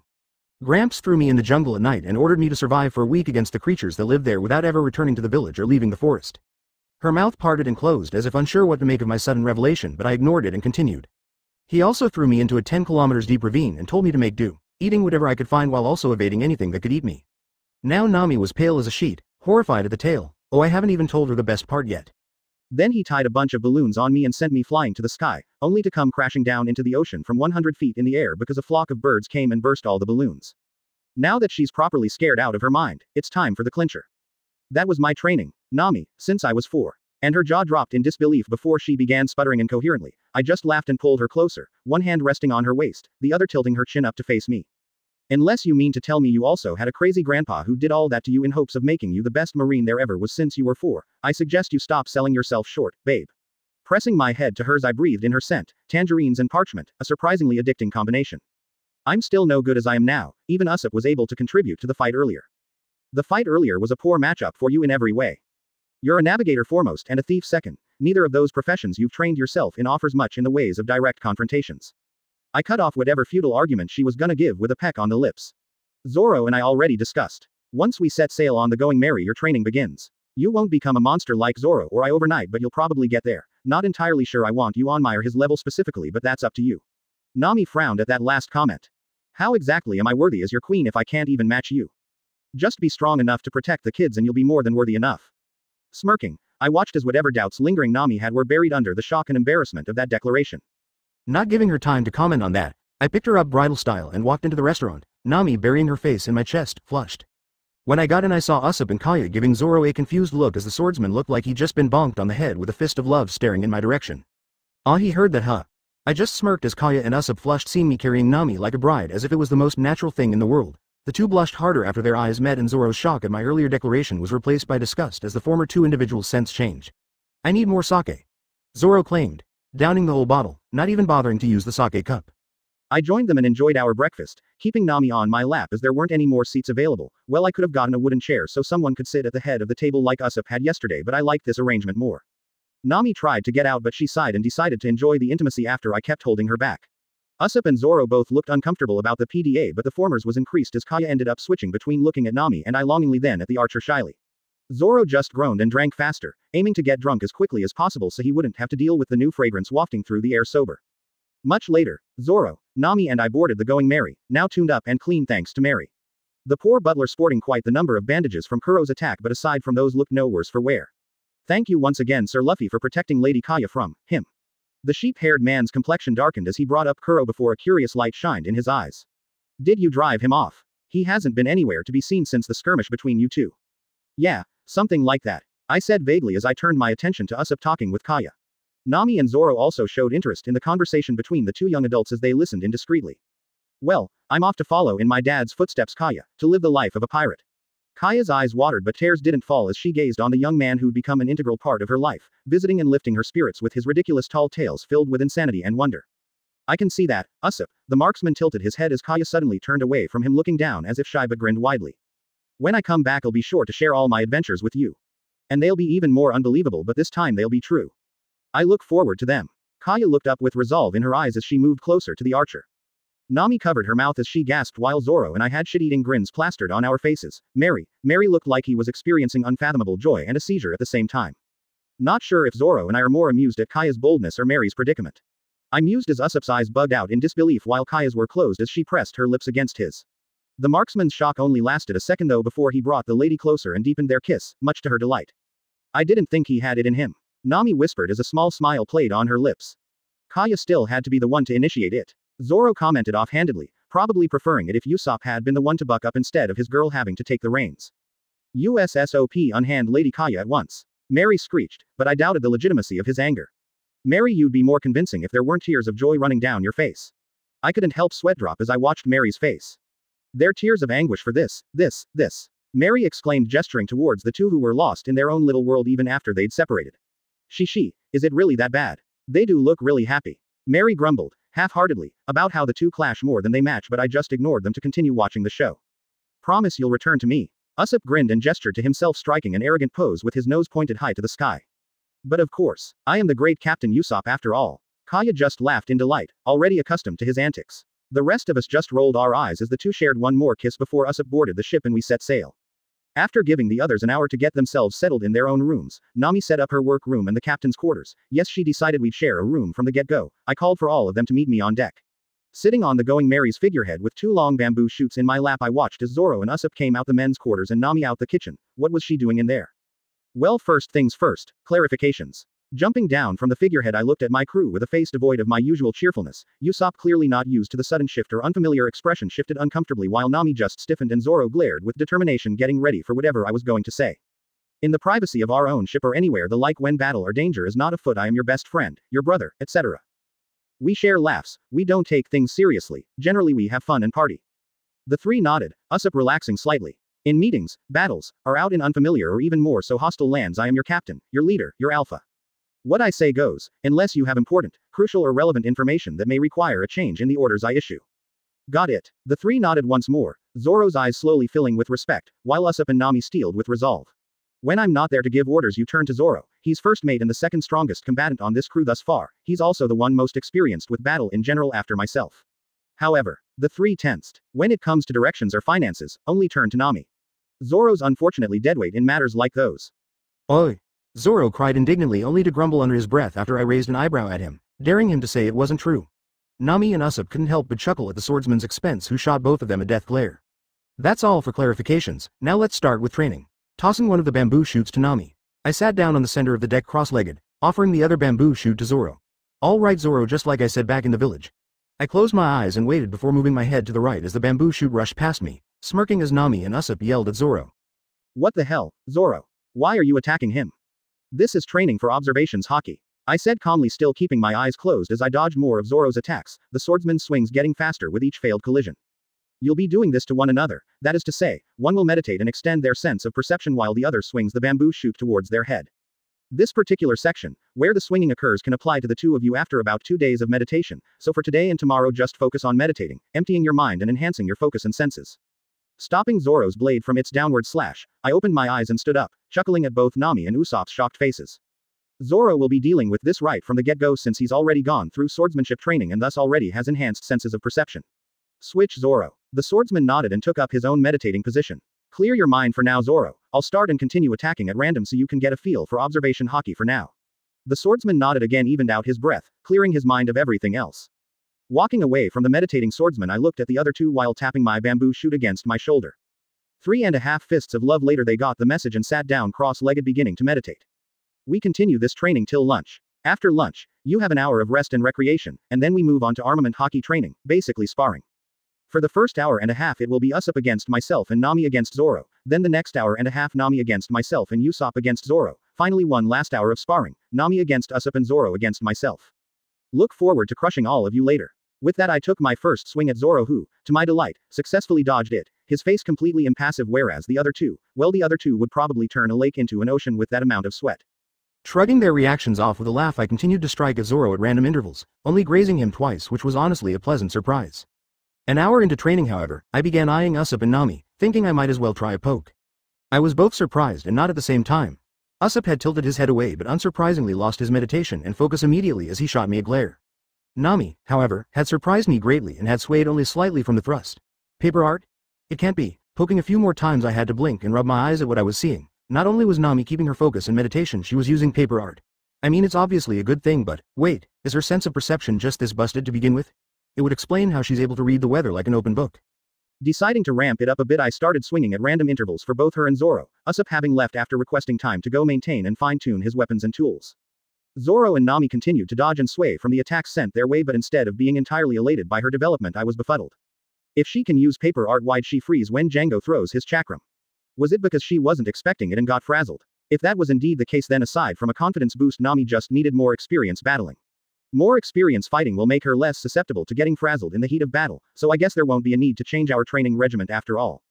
When the sun almost reached its highest peak, I told them observation training was over. Zoro exhaled deeply before standing up and stretching his body with a yawn. Nami also stretched before she made her way into the kitchen, Usopp already having gone in. Who's cooking? Zoro inquired, sporting one hell of a bored, unimpressed resting bitch face. I turned to my swordsman with a contemplating look for a moment, considering his question before sighing. Me, I guess. If you cook, I get the feeling we'll be eating unseasoned burnt meat. Yeah, pretty much, Zoro answered with a shrug. You're not even going to deny it. I raised my eyebrow at that. It was kinda Zoro's thing to blow up at every jab for comedic effect after all. Nami mentioned you were making a delicious sea king steak before, so why complain? My vice captain chuckled and walked into the kitchen, ignoring the glower I sent his way. Grumbling, I went inside the kitchen to see Usopp tinkering with some stuff on one corner of the room, Nami plotting a course towards our next destination, her hometown Kokoyashi village, on the dining table, and Zoro sitting down to polish his blades next to her. The former two looked up to me with a smile in greeting before returning to their tasks, the latter smirked before turning to eye the slab of meat, vegetables and assortment of spices laid on the kitchen counter. Looks like Nami pulled out some ingredients for you in advance, Captain. Shaking my head in resignation, I smiled and gave Nami a kiss on her scalp before heading over the kitchen counter to start making our lunch. Mary and Kaya didn't spare any expense with the food or spices they stocked the ship up with. I thought as I examined the pristine slab of beef in my hands, turning to observe the fresh vegetables and spices. I spotted carrots, potatoes and, is that rosemary? Bringing the plant closer, I took a whiff and smiled at the aroma. Baked brisket. I could make baked brisket, but, turning to my crew, I noticed that aside from Zoro, the other two didn't appear to be that hungry and could probably wait for a late lunch. It was about 11:45 now, so if I used the abyssal flames I could probably insta-cook the vegetables and beef to the point of only leaving them to finish up in the oven for another hour. Spend maybe 10 minutes on the sauces and preparation before letting it slow cook to perfection, and we'll be having lunch at about 1. Grabbing an apple from the fruit basket near me, I tossed it to Zoro, who didn't even look up to grab it, but I could tell he was looking at it apprehensively. I'm making baked beef brisket. We'll be having lunch a bit late, so munch on that for now. Nodding to indicate he understood, Zoro started munching on his apple while examining his blades. Doesn't brisket take like 3 hours to cook or something? Usopp asked, looking up from his tinkering with his didgeridoo. Typically it does, but I have my ways. Usopp gave me a suspicious look before shrugging it off and returning to tinkering with, I'll be honest, I have no idea what it is. Nami stood up and joined me with a smile. Need any help, Lou? Smiling, I handed her a peeler and pushed the potatoes and carrots towards her, which she took happily. Leaving that task to her, I went and drizzled some salt and pepper on the meat, giving it a good rub all round before flipping it and rubbing the bottom as well. Next came the marinade, so I went through what sauces we had, some chili to add a kick to it, some honey would be good to sweeten it, oh definitely want some garlic to add to the aroma, and let's see, oh barbecue sauce. Smiling, I grabbed all the new discoveries before I diced the garlic down into small little cubes, about the size of rock salt, and put it in a bowl along with a few bits and pieces of chili, drizzles of honey and the main ingredient of the marinade, the barbecue sauce. Everything was looking good. Nami had even gone ahead and began chopping the peeled potatoes and carrots while I continued mixing the sauce, flashing me a grin that mimicked my own. No one's pav. Zoro, having sheathed his blades after cleaning and inspection, decided to take a nap while waiting for lunch. Unfortunately, it seemed Luffy was being quite literal when he said accepting the blessing would make him seek more activity rather than rest when it wasn't time to be getting any, so the best he could do was meditate on the side of the room next to Usopp. The meditation, however, was broken as Usopp finally decided to break the comfortable silence that had been blessed to the crew. They act like they've already been married for years. Usopp commented, pausing in his tinkering to watch his captain and navigator working side by side in the kitchen. With a sigh, Zoro cracked one eye open to see Luffy and Nami indeed going around the kitchen fixing up lunch like they'd done it so many times it was second nature. And Usopp turned to Zoro, who looked at him with a bored look as if wondering what the hell it mattered to him. Usopp was of course spot on. To Zoro, his captain's romance was that, his captain's not his own, and it certainly wasn't going to interfere with his goal. Wait a minute. Oi Luffy. Zoro called out with a glare, recalling his captain's declaration from this morning. Yeah, Zoro, make sure Nami isn't popping out brats till after we achieve our goals, all right? Clatter. Thunk. Sounds fair, I'll try. Luffy said back in reply, not fazed in the slightest, wondered when he'd bring that up. The Wolfman mused to himself as Nami spluttered out incoherently, beat red in embarrassment, while Usopp struggled to say anything comprehensive, ignorant of the device he'd been tinkering with now completely disassembled. You heard that, and what do you mean, I'll try? Nami cried indignantly at the swordsman and her boyfriend, the former ignoring her in favor of frowning at his captain's response. Knowing a bit more explanation was in order, Luffy decided to shed some light on why he didn't completely agree. Depending on how long it takes to achieve our goals, Nami and I may end up having a kid or two along the way. Definitely not any time soon, but I can't make any promises after I turn 20. My devil fruit, well, after 20 it forces me to at least sire one child by then. Nami and Usopp looked confused by the final statement, but Zoro only groaned and grumbled under his breath. For all the power that fruit gives you, it's pretty inconvenient as well, isn't it? Yeah, you becoming the greatest swordsman in the world is plausible in 3 years' time, becoming king of the pirates on the other hand, well, that will certainly be pushing it. Luffy said wryly as he assembled the beef brisket into a tray, already partially cooked as he had flash-fired the ingredients while Nami was sputtering earlier. I'd prefer if I was already the pirate king, but I doubt it. Luffy smiled sullenly, knowing that if it was just a journey towards Raftel it would definitely be possible, but when taking into account the 3 emperors aside from his father, 3 years would certainly be damn near impossible.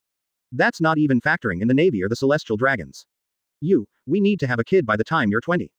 Because of your devil fruit? Nami asked, staring down to the floor, clearly not on board with the prospect. Yeah, maybe it's high time I tell you what specifically my devil fruit is and why it needs me to, well, force me to do that. Putting the beef brisket into the oven, Luffy took Nami's hand and brought her out the kitchen and towards their shared bedroom, the captain's quarters. Wait, shouldn't you also explain it to me? Usopp cried, standing up to catch up to the two, but was held back by Zoro. I can fill you in. Luffy took Nami aside because she's on a need-to-know basis on how the fruit would affect her and whoever else she accepts. Whoever else she accepts for what? Zoro blinked before he shifted uncomfortably, scratching the back of his head as if unsure how to answer that question delicately. Ah, fuck it, blunt is best.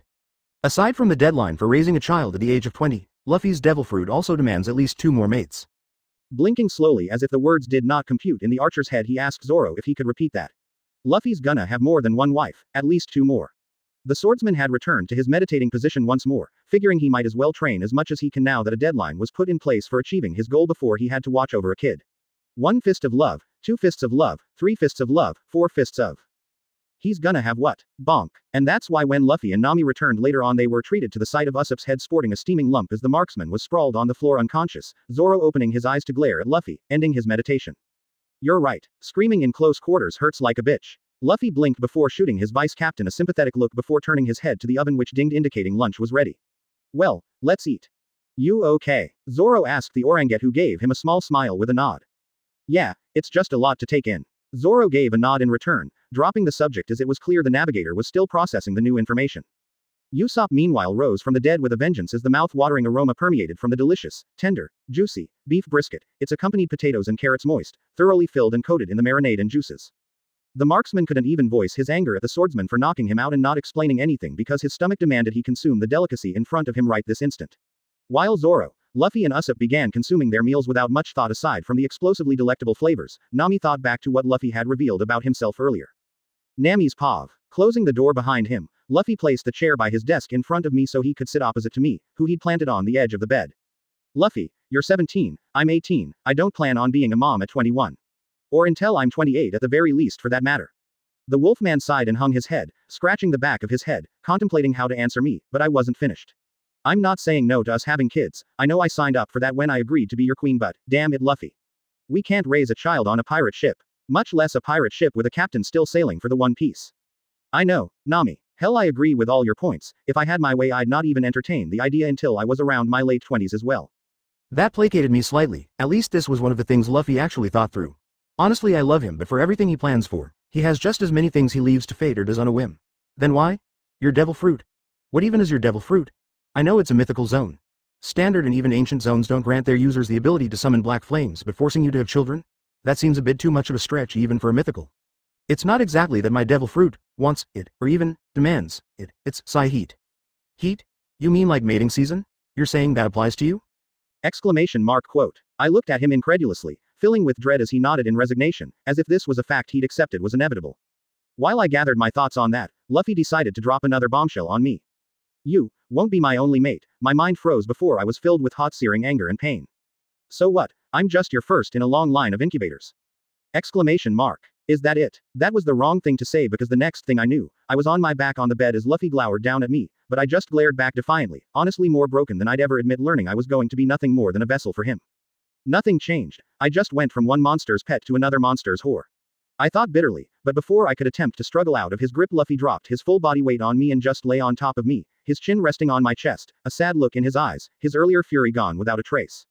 I want you as my queen, Nami. Not a broodmare or whatever else you cooked up in that head of yours. Glaring down at him, I scoffed. Sure sounds like what you have in mind for whomever else you bring in for your harem. I'll just have a fancy title and probably better treatment but still a whore all the same. I tried pushing him off but he wouldn't budge and despite all my anger towards him I couldn't help the pang of guilt that ran through me as he flinched and his eyes filled with hurt. Luffy raised himself but still kept his hands on my arms, locking me into place as he adjusted his position so he was on all fours as his face hovered over my own. You will be my queen, Nami, my wife, my love, my equal. Luffy pressed his lips against mine and try as I might to deny him I couldn't and pushed back, reciprocating his affections. Memories of his proposal replaying in my mind, his actions, his morals, his values, all flooding back. You're not a whore or a vessel just for birthing children. If I could have only one mate it would be you and you alone. Luffy's head dipped underneath my own so he could plant kisses along my neck, my skin flushed and my heart raced as my mind screamed in approval. Luffy's telling the truth. He would never use someone like that, he would never just force someone for something like that, he'd never use me or see me as that. Through half-lidded eyes no doubt clouded with desire, I watched as my wolfman returned to face me from above, his eyes however were clouded with resignation. Nami, my fruit is modeled after, my breath hitched and my heart stopped briefly as, even in this lust-ridden state, my mind recognized that name, that myth, that demon.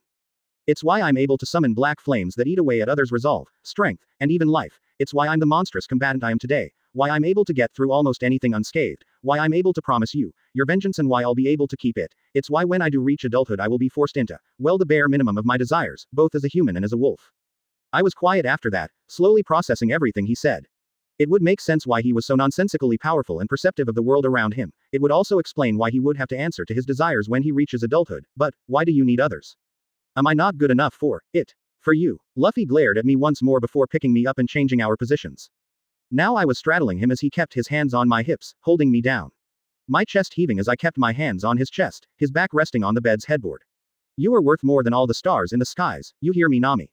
I gulped at his assertiveness as I nodded my head. You will be the one I truly love with all my heart, the one I see as my queen. The others, Luffy seemed to be pained as he continued, burying his face in my chest. The others are there so I don't break you. Break me. Luffy, you would never even. You're only human, Nami. Luffy cut me off, and I was a little miffed at his comment, but before I could retort he went on. Even when I take you into my pack and give you the blessing, your body won't be able to handle. Normal humans aren't meant to go on that long. Or that aggressively. I wanted to question him on what exactly he meant, but it didn't take a genius to figure out what he was getting at, and my face flushed crimson as soon as it hit me. Oh. Luffy grit his teeth as he pulled away and looked at me, clearly pained by the fact he'd have to take on other mates for something like that. Will you fall in love with them as well? Honestly, I'd prefer it if whoever else you accept does also have affection for me and I them, but like I said before and I will say again and again until you no longer doubt it, you are my queen. They may have my affections and I theirs, but they will never be you. I contemplated that before my brain hung on to one particular detail. Wait, whoever else I accept? Luffy nodded in affirmation. His eyes actually looked tired, as if this conversation was harder than any battle he'd ever had. I guess it could be. You're my Luna Wolf, my alpha female, my queen. You decide whoever you want to share me with. I glared at Luffy, who had the audacity to smirk at me at the end. I'm still not happy you kept this from me till now, and we are definitely not having a kid before your pirate king. Luffy sighed before planting his face between my breasts, pouting at me with big puppy dog eyes. I bit my cheek so I wouldn't fall victim to them this time, firm about those two, but I relented on the unspoken one with a sigh. But I will share you with others. Well, first I'll have to see if I really can't handle it. I grinned lasciviously, enjoying seeing Luffy stiffen before shooting me the same look. You'll find out soon, won't you? Not now, not tonight. I teased, my lust changing to confusion as Luffy pouted at me, looking at me like I was being mean. I can't claim you till I deal with Arlong, Nami. That's your condition for becoming my queen, remember? I couldn't help but laugh at Luffy's puffed up cheeks as he pouted childishly at me, his ears and tail having popped out for added effect, certainly not helping. Right. Sorry babe, I forgot. I wouldn't mind if you did it earlier though. Leaning down I bit his ear and chuckled slightly, seeing his tail become ramrod straight. There isn't really any doubt in my mind that you're not going to obliterate him now. Especially since I know who you keep inside. Pausing at that, I let go of his ear and looked at Luffy seriously, his face falling as he guessed what had popped into my mind. Yes, he can see you. Yes, he's no doubt listening to this and every other interaction we ever had and ever will have. Sigh, and no, I don't know any way of stopping him. Well, that certainly dampens the mood, or does it? Oh, I think Luffy noticed. That's your kink. Shit, he noticed. Son of a bitch, he's giving his stupid smug grin and wagging his tail like he's won the lottery. Shut up. I'm hungry. Let's go grab lunch. I got off Luffy, pushing him off the bed in the process with a smile. Last one there has to do the dishes. I added and laughed when he yelped as he landed on the floor. Oi, no fair. Maybe you should train your observation hockey more. Isn't it supposed to give you an idea of what someone plans on doing? I yelled back with a giggle as Luffy sputtered incoherently before rushing out the room to catch up to me, already halfway back to the kitchen. I smirked at him triumphantly as I slowly hovered my hand on the handle. Yeah, that was a mistake. Shave. Groaning, I glared up behind me to see Luffy's face split into a wide shit-eating grin.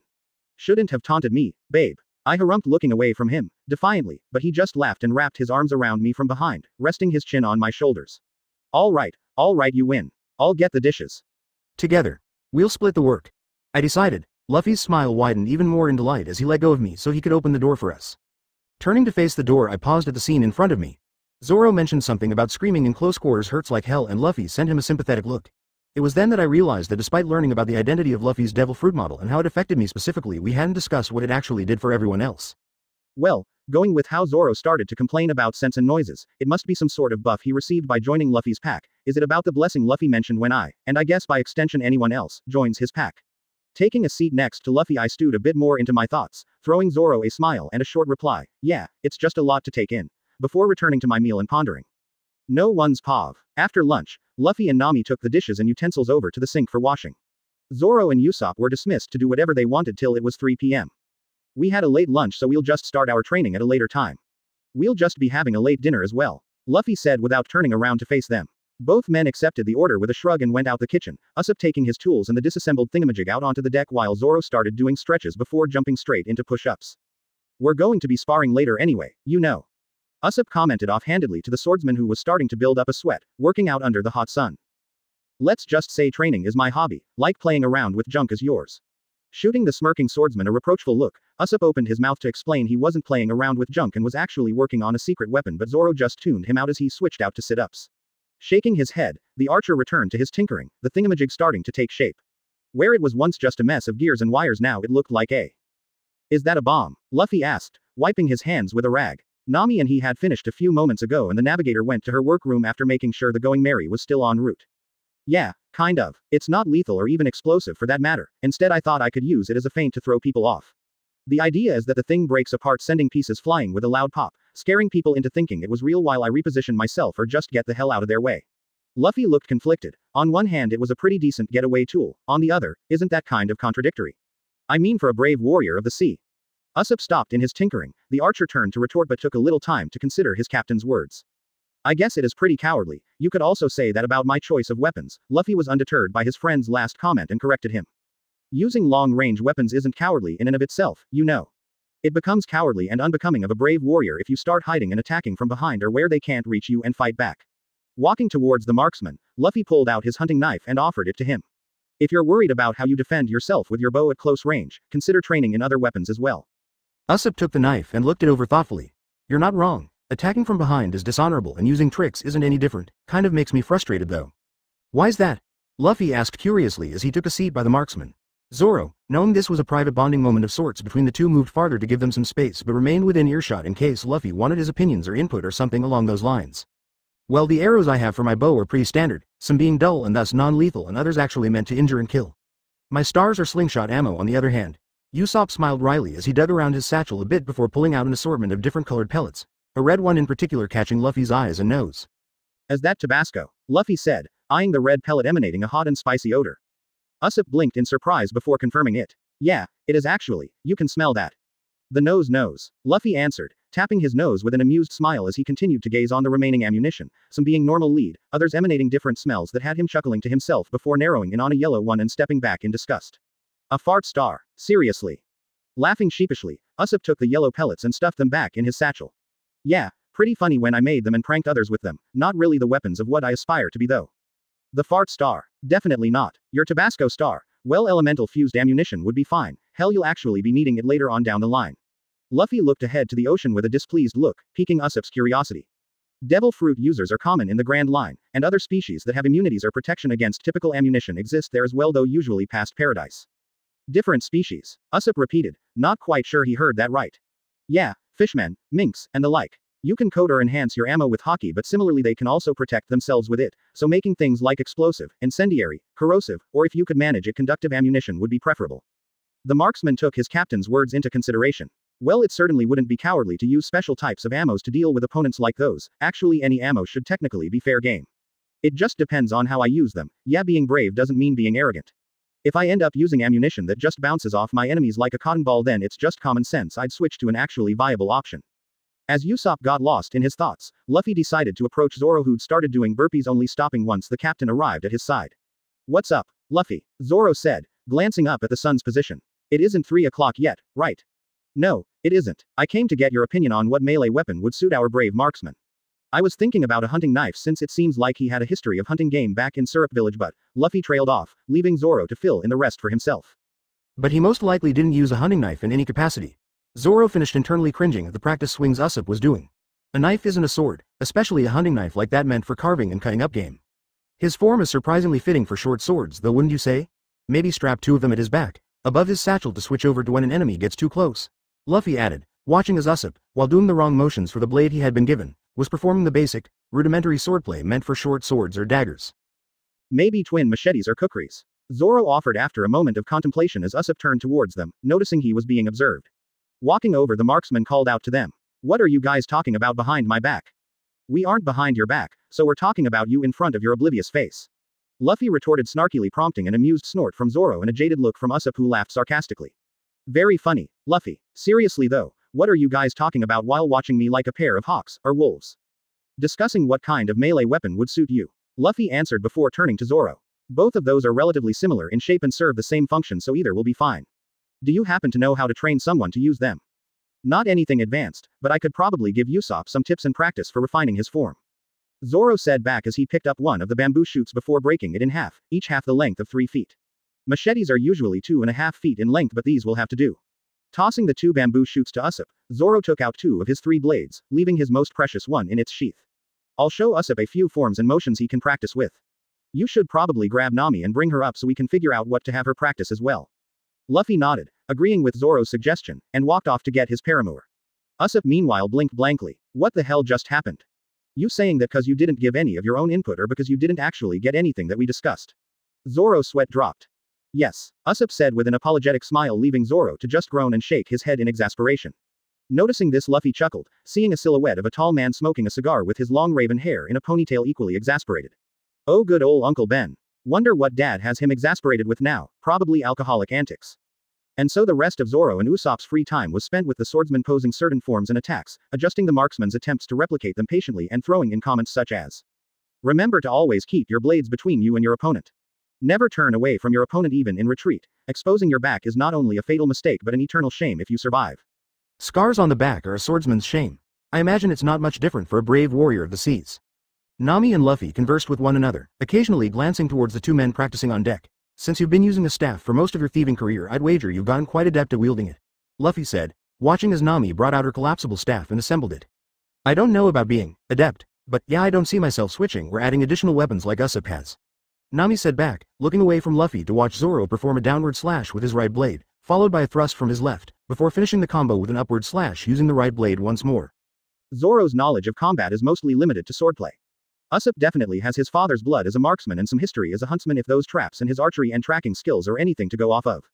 I, myself, am mostly well versed in hand-to-hand combat if I'm not doing anything flashy with my powers. Luffy summarized his, Zoro's and Usopp's combat background to Nami. Gramps did teach me a bit about using weapons, but I was never adept at any of them except the ones that just enhanced brawling capabilities like gauntlets or claws. Even then, when Gramps taught me how to use a staff, it was mostly just using it like a really long baseball bat. So there won't be any formal training for me when it comes to using my staff, is basically what you're getting at. Nami sighed. Yeah, unfortunately. Although, say Nami, have you ever considered consuming a devil fruit of your own? Luffy asked as he thought back to his girlfriend's unique affinity with weather. Can't say I have. Not entirely sure I even want one, even if they don't have the ridiculous drawbacks or conditions yours does. Nami replied with a frown. Devil fruits do give you some pretty crazy powers, but losing the ability to swim. As a pirate, that's a pretty dangerous move. If I consume one, that means we'd have to rely on Zoro or Usopp or whoever else you bring on board to help us if we end up overboard, and we don't know how many of our future crewmates end up being devil fruit users as well. Shaking her head, Nami made her position on the matter very clear. No matter how powerful the devil fruit may end up being, losing the ability to swim was too much of a price for her. I see. Well, it was just a thought. Usopp might be able to do something for you though, since he loves tinkering with stuff a lot. How he made a timer bomb with just random gears and wires I can't even begin to explain. The guy didn't even have any black powder in the thing. Luffy wondered what Usopp might be able to cook up for Nami that would appeal to her gifts. You mean like having Usopp make me a staff that would influence the weather? Nami turned to Luffy incredulously at first, but soon it faded into silent contemplation. You know, it may not be as crazy as it sounds. Rain clouds can be formed because of an abundance of heat, and thunderclouds are created by friction of the. Luffy was smart. He could do pretty decent math and plan ahead for a lot of things like how and what to cook, how much money would be required to purchase things down the line for their journey, etc. This science lesson on meteorology though. Yeah, forget it. He lost track of what was coming out his now ecstatic girlfriend's mouth and just nodded along with a smile. She's really pretty when she smiles brightly like that. Down below on the deck, Zoro and Usopp stopped practicing in favor of sweat dropping, watching their captain nodding along with whatever came out of his paramour's lips, not understanding anything in the slightest. It isn't even that complex of a subject, Usopp muttered, wondering how his captain could be so cool some moments then be a complete dunce in others. It is. Sounds like gibberish black magic to me. You don't think Nami's a witch, do ya? Usopp wasn't sure how to answer Zoro's question, so he just ignored it and asked if Zoro had any other forms to show him. A few more minutes passed by like this, Nami knowing she was mainly muttering only to herself as Luffy just nodded along encouragingly, clearly not understanding but supportive nonetheless. Zoro ends up being the one seeing the position of the sun and calling out to the others. It's 3 guys. Our hour of fun and relaxation is over. This was fun for you? Usopp asked incredulously, already sweating bullets despite having taken off his overalls and just remaining in a white sleeveless undershirt. Like I said, training is my hobby. Especially since napping the day away is no longer an option. Zoro added mentally, still bittersweet about Luffy's gift. Acknowledging Zoro's declaration with a grin, Luffy jumps down from the balcony onto the deck, landing with surprising silence. Aight, Usopp against me and Nami against Zoro for the first hour and a half. Straightening up, Luffy cracked his neck and flexed his arms before putting them up in a typical boxer's stance. Nami, we'll be having our spar on the front deck. Get over there before Luffy beats Usopp to a pulp. Zoro ordered with a wolfish grin, clearly reveling in Usopp's indignant sputtering. The navigator wasn't much better and flashed Usopp a pitying look before joining Zoro on the front deck.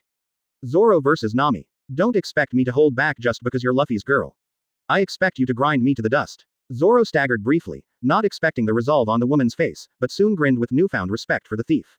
We begin when the coin hits the ground, Zoro said, bringing out a coin, tossing it up after Nami nodded with fire in her eyes. The two stared the other down as the coin seemingly descended at a snail's pace.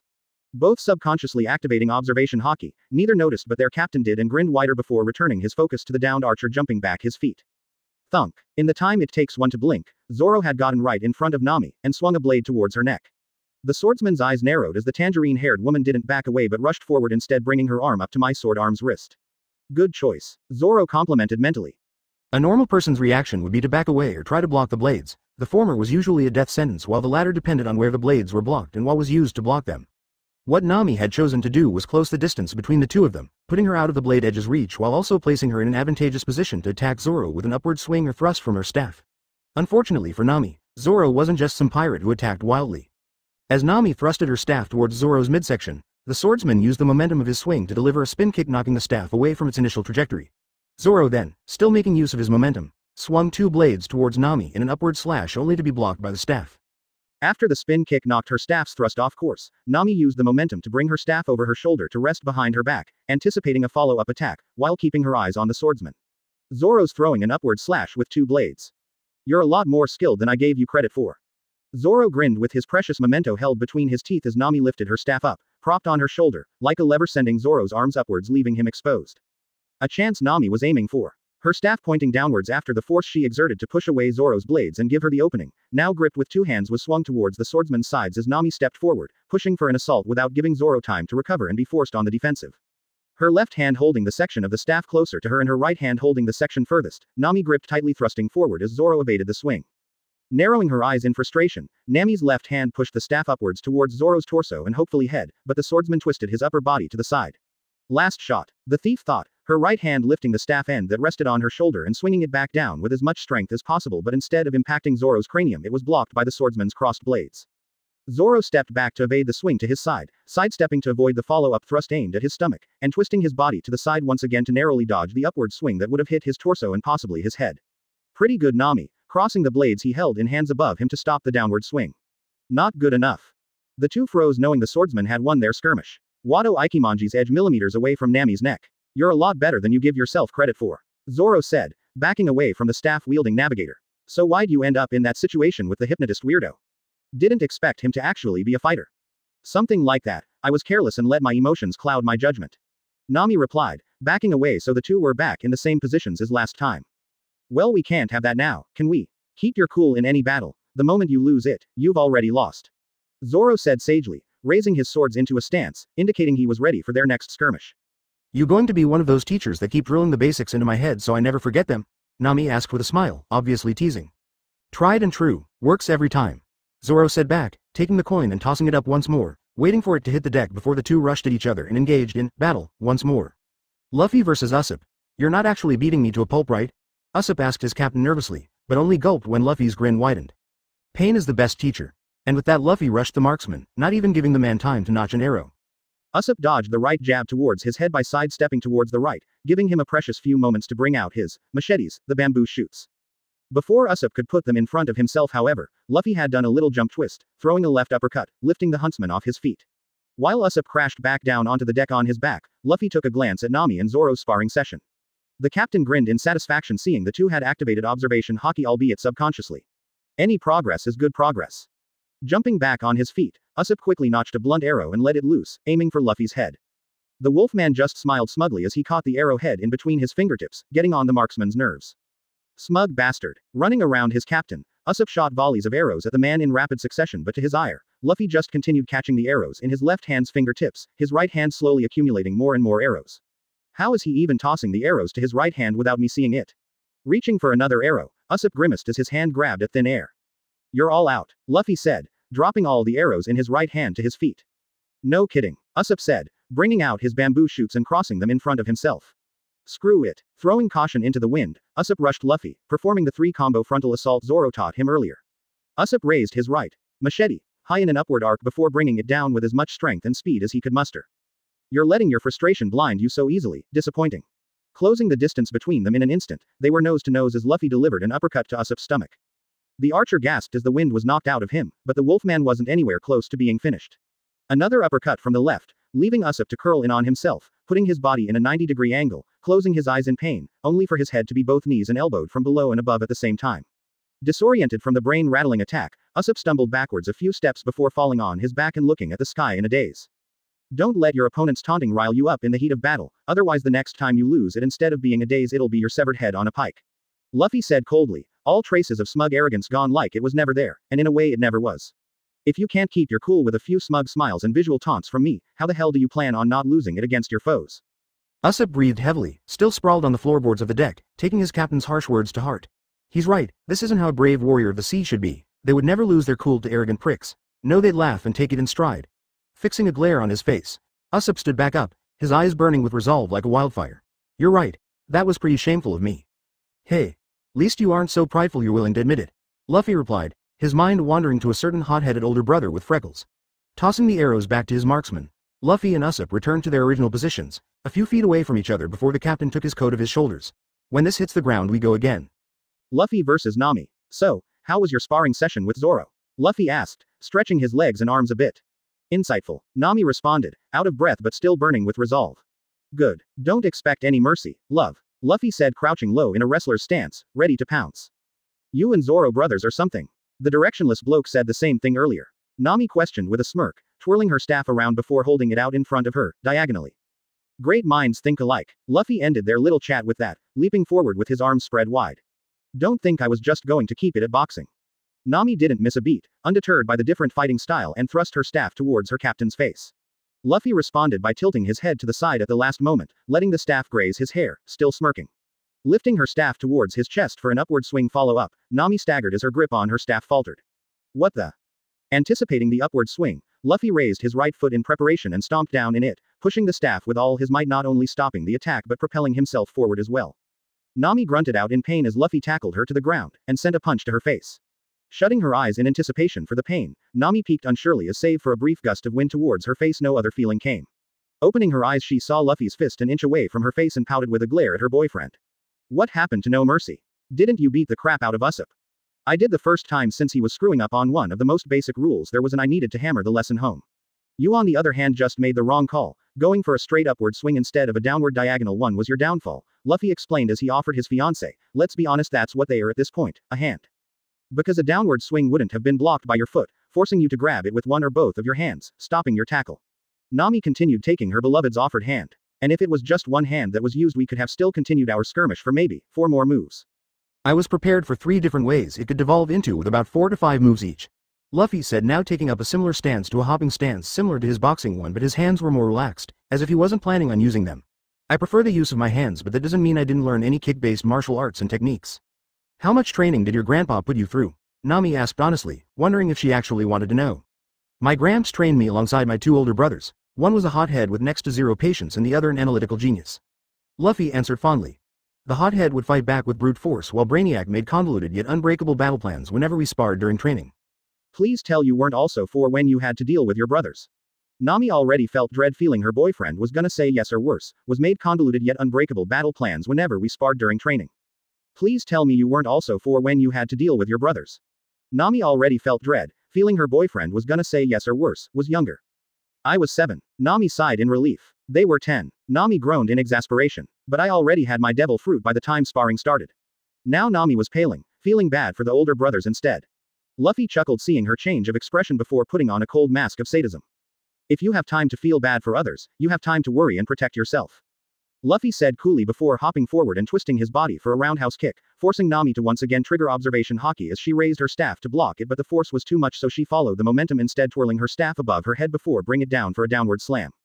Luffy just proceeded to meet the staff with a high kick, coating his leg in a black sheen. Armament haki can be used not only to increase the destructive capabilities of one's attacks but their body's natural defenses or weapon sturdiness as well. Jumping away from each other, Nami observed Luffy thoughtfully, wondering how to proceed, but her boyfriend delivered on his promise and engaged her with a flurry of kicks, not even giving her the time to gather her thoughts.